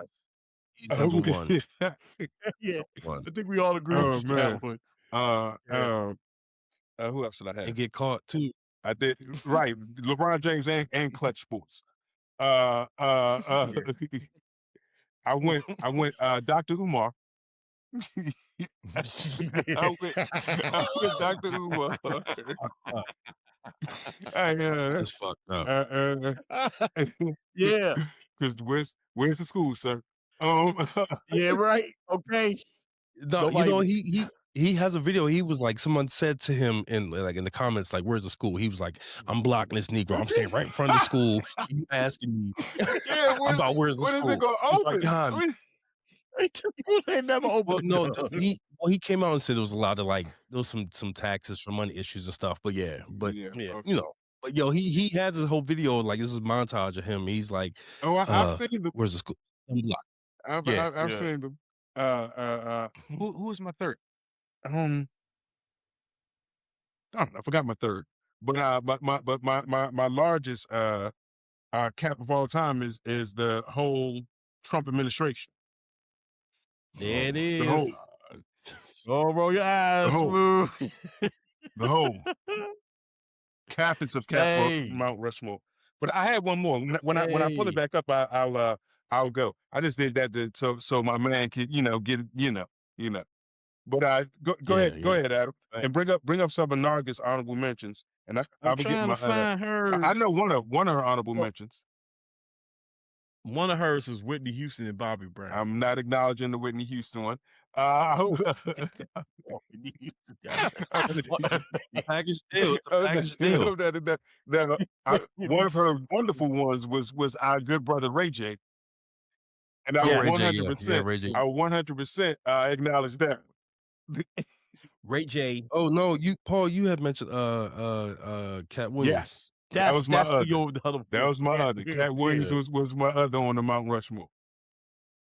So I don't have nobody different than who you just brought up for being on, who you all brought up. All of them I agree with, right? I want to comment on two, which is Cat Williams and Ray J, just real fast, bro.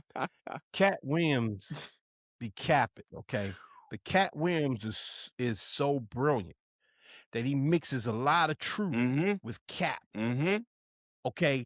And it's very difficult to decipher, not necessarily the cap.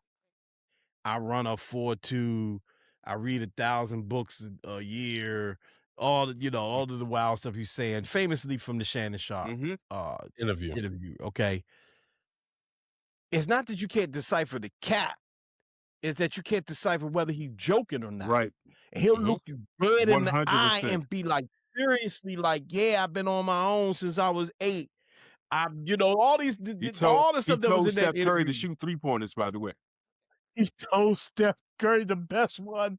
He said he told the man to start shooting threes. Okay. But then he'll say something, right? He'll be like, yeah, I can hit jumpers from all over the place. Then you see him with Lethal Shooter with the wildest shooting form you ever seen in your life. Knocking them down from all over the place. And Alabama is fast. Alabama is fast, by the way. Hey, if you saw the episode of Atlanta with him with the crocodile.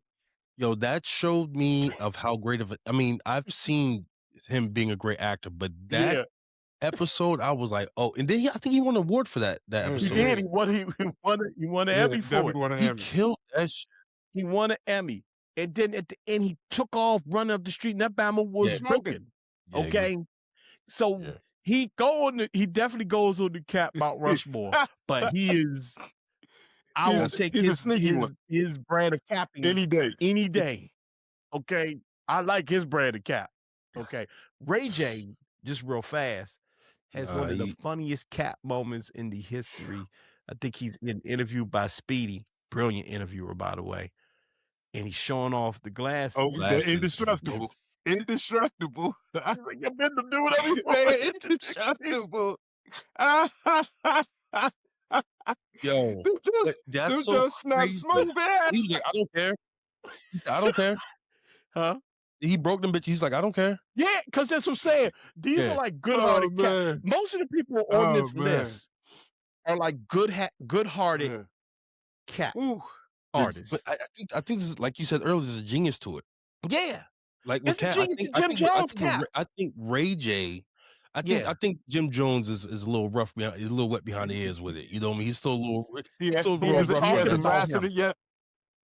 Yeah, he hasn't got. Listen, no, I want you to finish. I'm sorry, I'm not trying. Ray J specifically. Ray J's been trolling for a very long time. Yes, he has. And Vince Staples definitely stamps that. It says that Ray J has been a part of everything. Yes, but you know what I mean. But I that aside, I do think that Ray J's been. We've talked about this man for the past 20-some years. Yes. After that tape, he's been on VH1. Indoor basketball court. Outdoor basketball court. Yeah, he was dating Whitney. Yes, he was dating Whitney Houston. Yes. Yeah.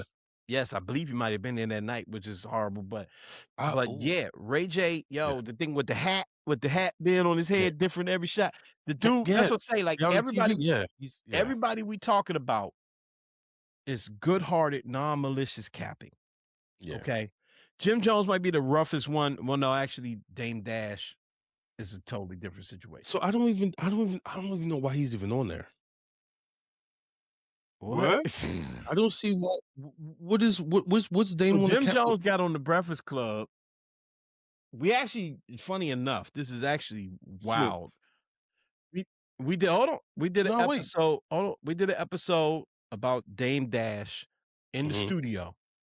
Okay, and full transparency, sometimes with the studio, we will record on a Saturday and we missed some stuff. Okay, so we actually talked about Dame Dash, and then like 2 days later, he did another classic Breakfast Club interview. And he went up there and said he was the chairman of Revolt. Revolt. Okay, he went up there, said he was the chairman of Revolt. He was definitely not the chairman of Revolt. Revolt immediately put out a statement saying he's not the chairman of Revolt. He often lies about his deals. He often lies about like his podcast deals or his network deals. He often exaggerates his movie deals. He often lies in caps. He made. I must not have seen that. And that's fair. That's fair. Yeah, no, he literally got on there and said, "I'm the chairman of Revolt." No, I with saw his that. chest out. I saw that. Yeah. I saw that. Now, him lying about the movie deals and stuff like that. Oh, he lies about them all the time. That's what I'm saying. That I haven't seen. The net worth of his studio. Say again? Even what happened with his studio that just got bought for like $100 in the auction. Like, it's just like I think a lot of that I think he explained that before, was no, he spoke about like not having his name. So everything that is incorporated like now, his old stuff, I think, is just getting sold off. Like that's all old stuff, and I think it's because it's in the media. But right now, he says like, "Yo, I have a family business. Nothing's in my name." So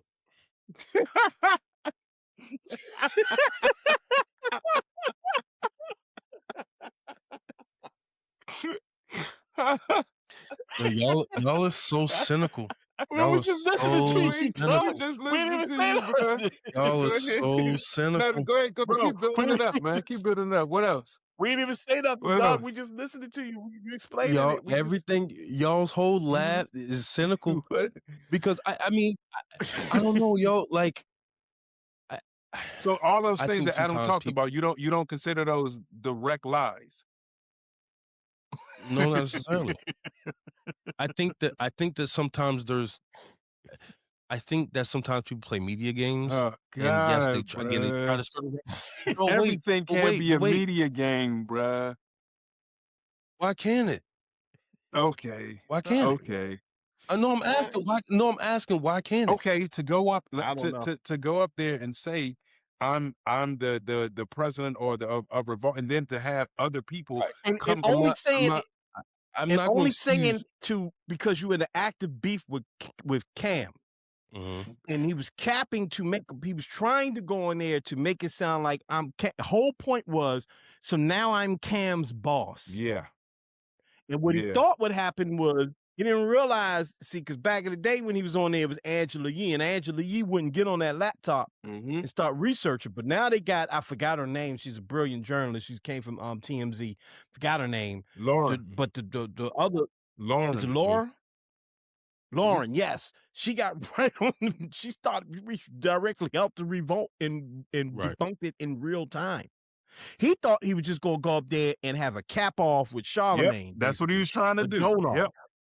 And he was trying to Joan off. He was trying to have a Joan off with Charlemagne, and then also shit on Cameron. And maybe 5 days later, people realize, oh, he's not the chairman of revolt. Nobody cares anymore.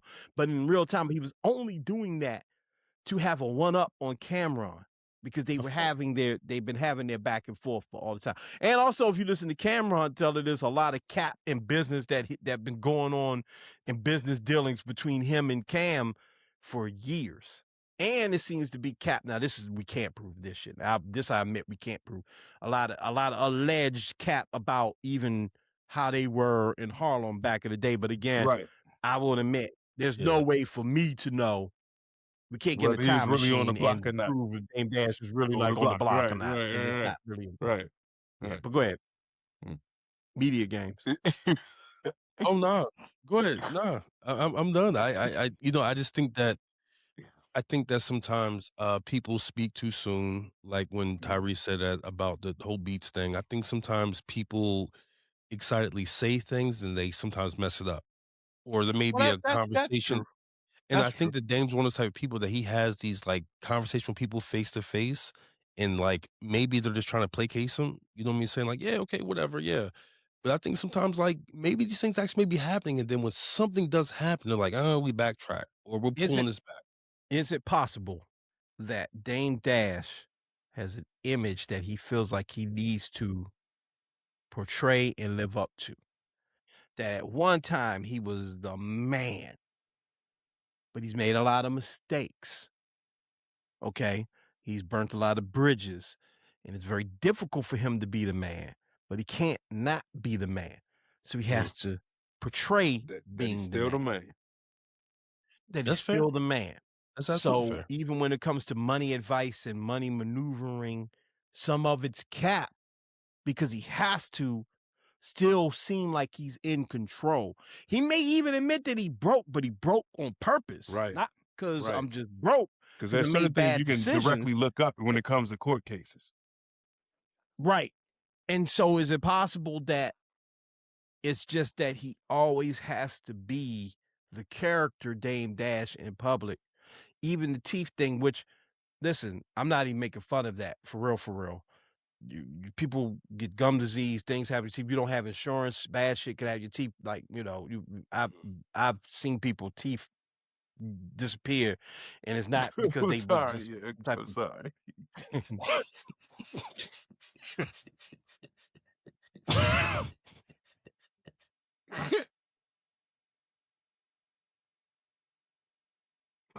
I tried, bro. I tried. I'm sorry. I'm sorry. See, huh?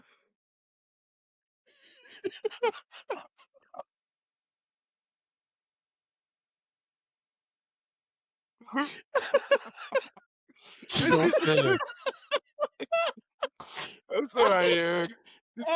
The same people disappear, take me out. Yeah, it's like, Ah, we tried. All right, get back on track, kid. Get back on track. Oh man. No, you're right, because when you just finished, I was like, "Damn, where'd it go?" Like, really? abracadabra, nigga. Right. I'm like, "Damn, what the fuck? Them niggas fell out one day. Like, everything was like, Oh Steve, shit. Olin Mills, and Oh then next day, man. this shit was like, They in the Rundle, nigga. They in the Rundle County. You gotta go find teeth. Right, Oh man, man, I'm sorry. I'm sorry. I'm listen, sorry. I'm not making fun of the teeth Right. because it's a health thing. I'm not trying to make fun of his teeth. Right. Okay. of course, yeah. And anybody, honestly, we just had a great laugh Yeah. about it. But anybody that were losing like all of Right, their teeth right, would right. wear dentures until they were able to get the surgery. You know what I'm saying? And he's probably not capping, but there was a lot of excuses when it's just basically on your teeth. Like, you just got to get teeth replacements. It's I was supposed to get them on this day, but the thing is, and y'all dumb because see, here's the thing, I pulled them I on meant to purpose spit it out. because Yeah, I spit them out on purpose. Yeah. right. Yeah. And so it's like, Yeah. nah, dog, you just your But- teeth, like, you know what I mean? And that's why MC Shan came on there, this is funny, and was like, man, No, oh my God. Yo, fam. No, he got to stop. yeah, see, get you fix it then, Doug.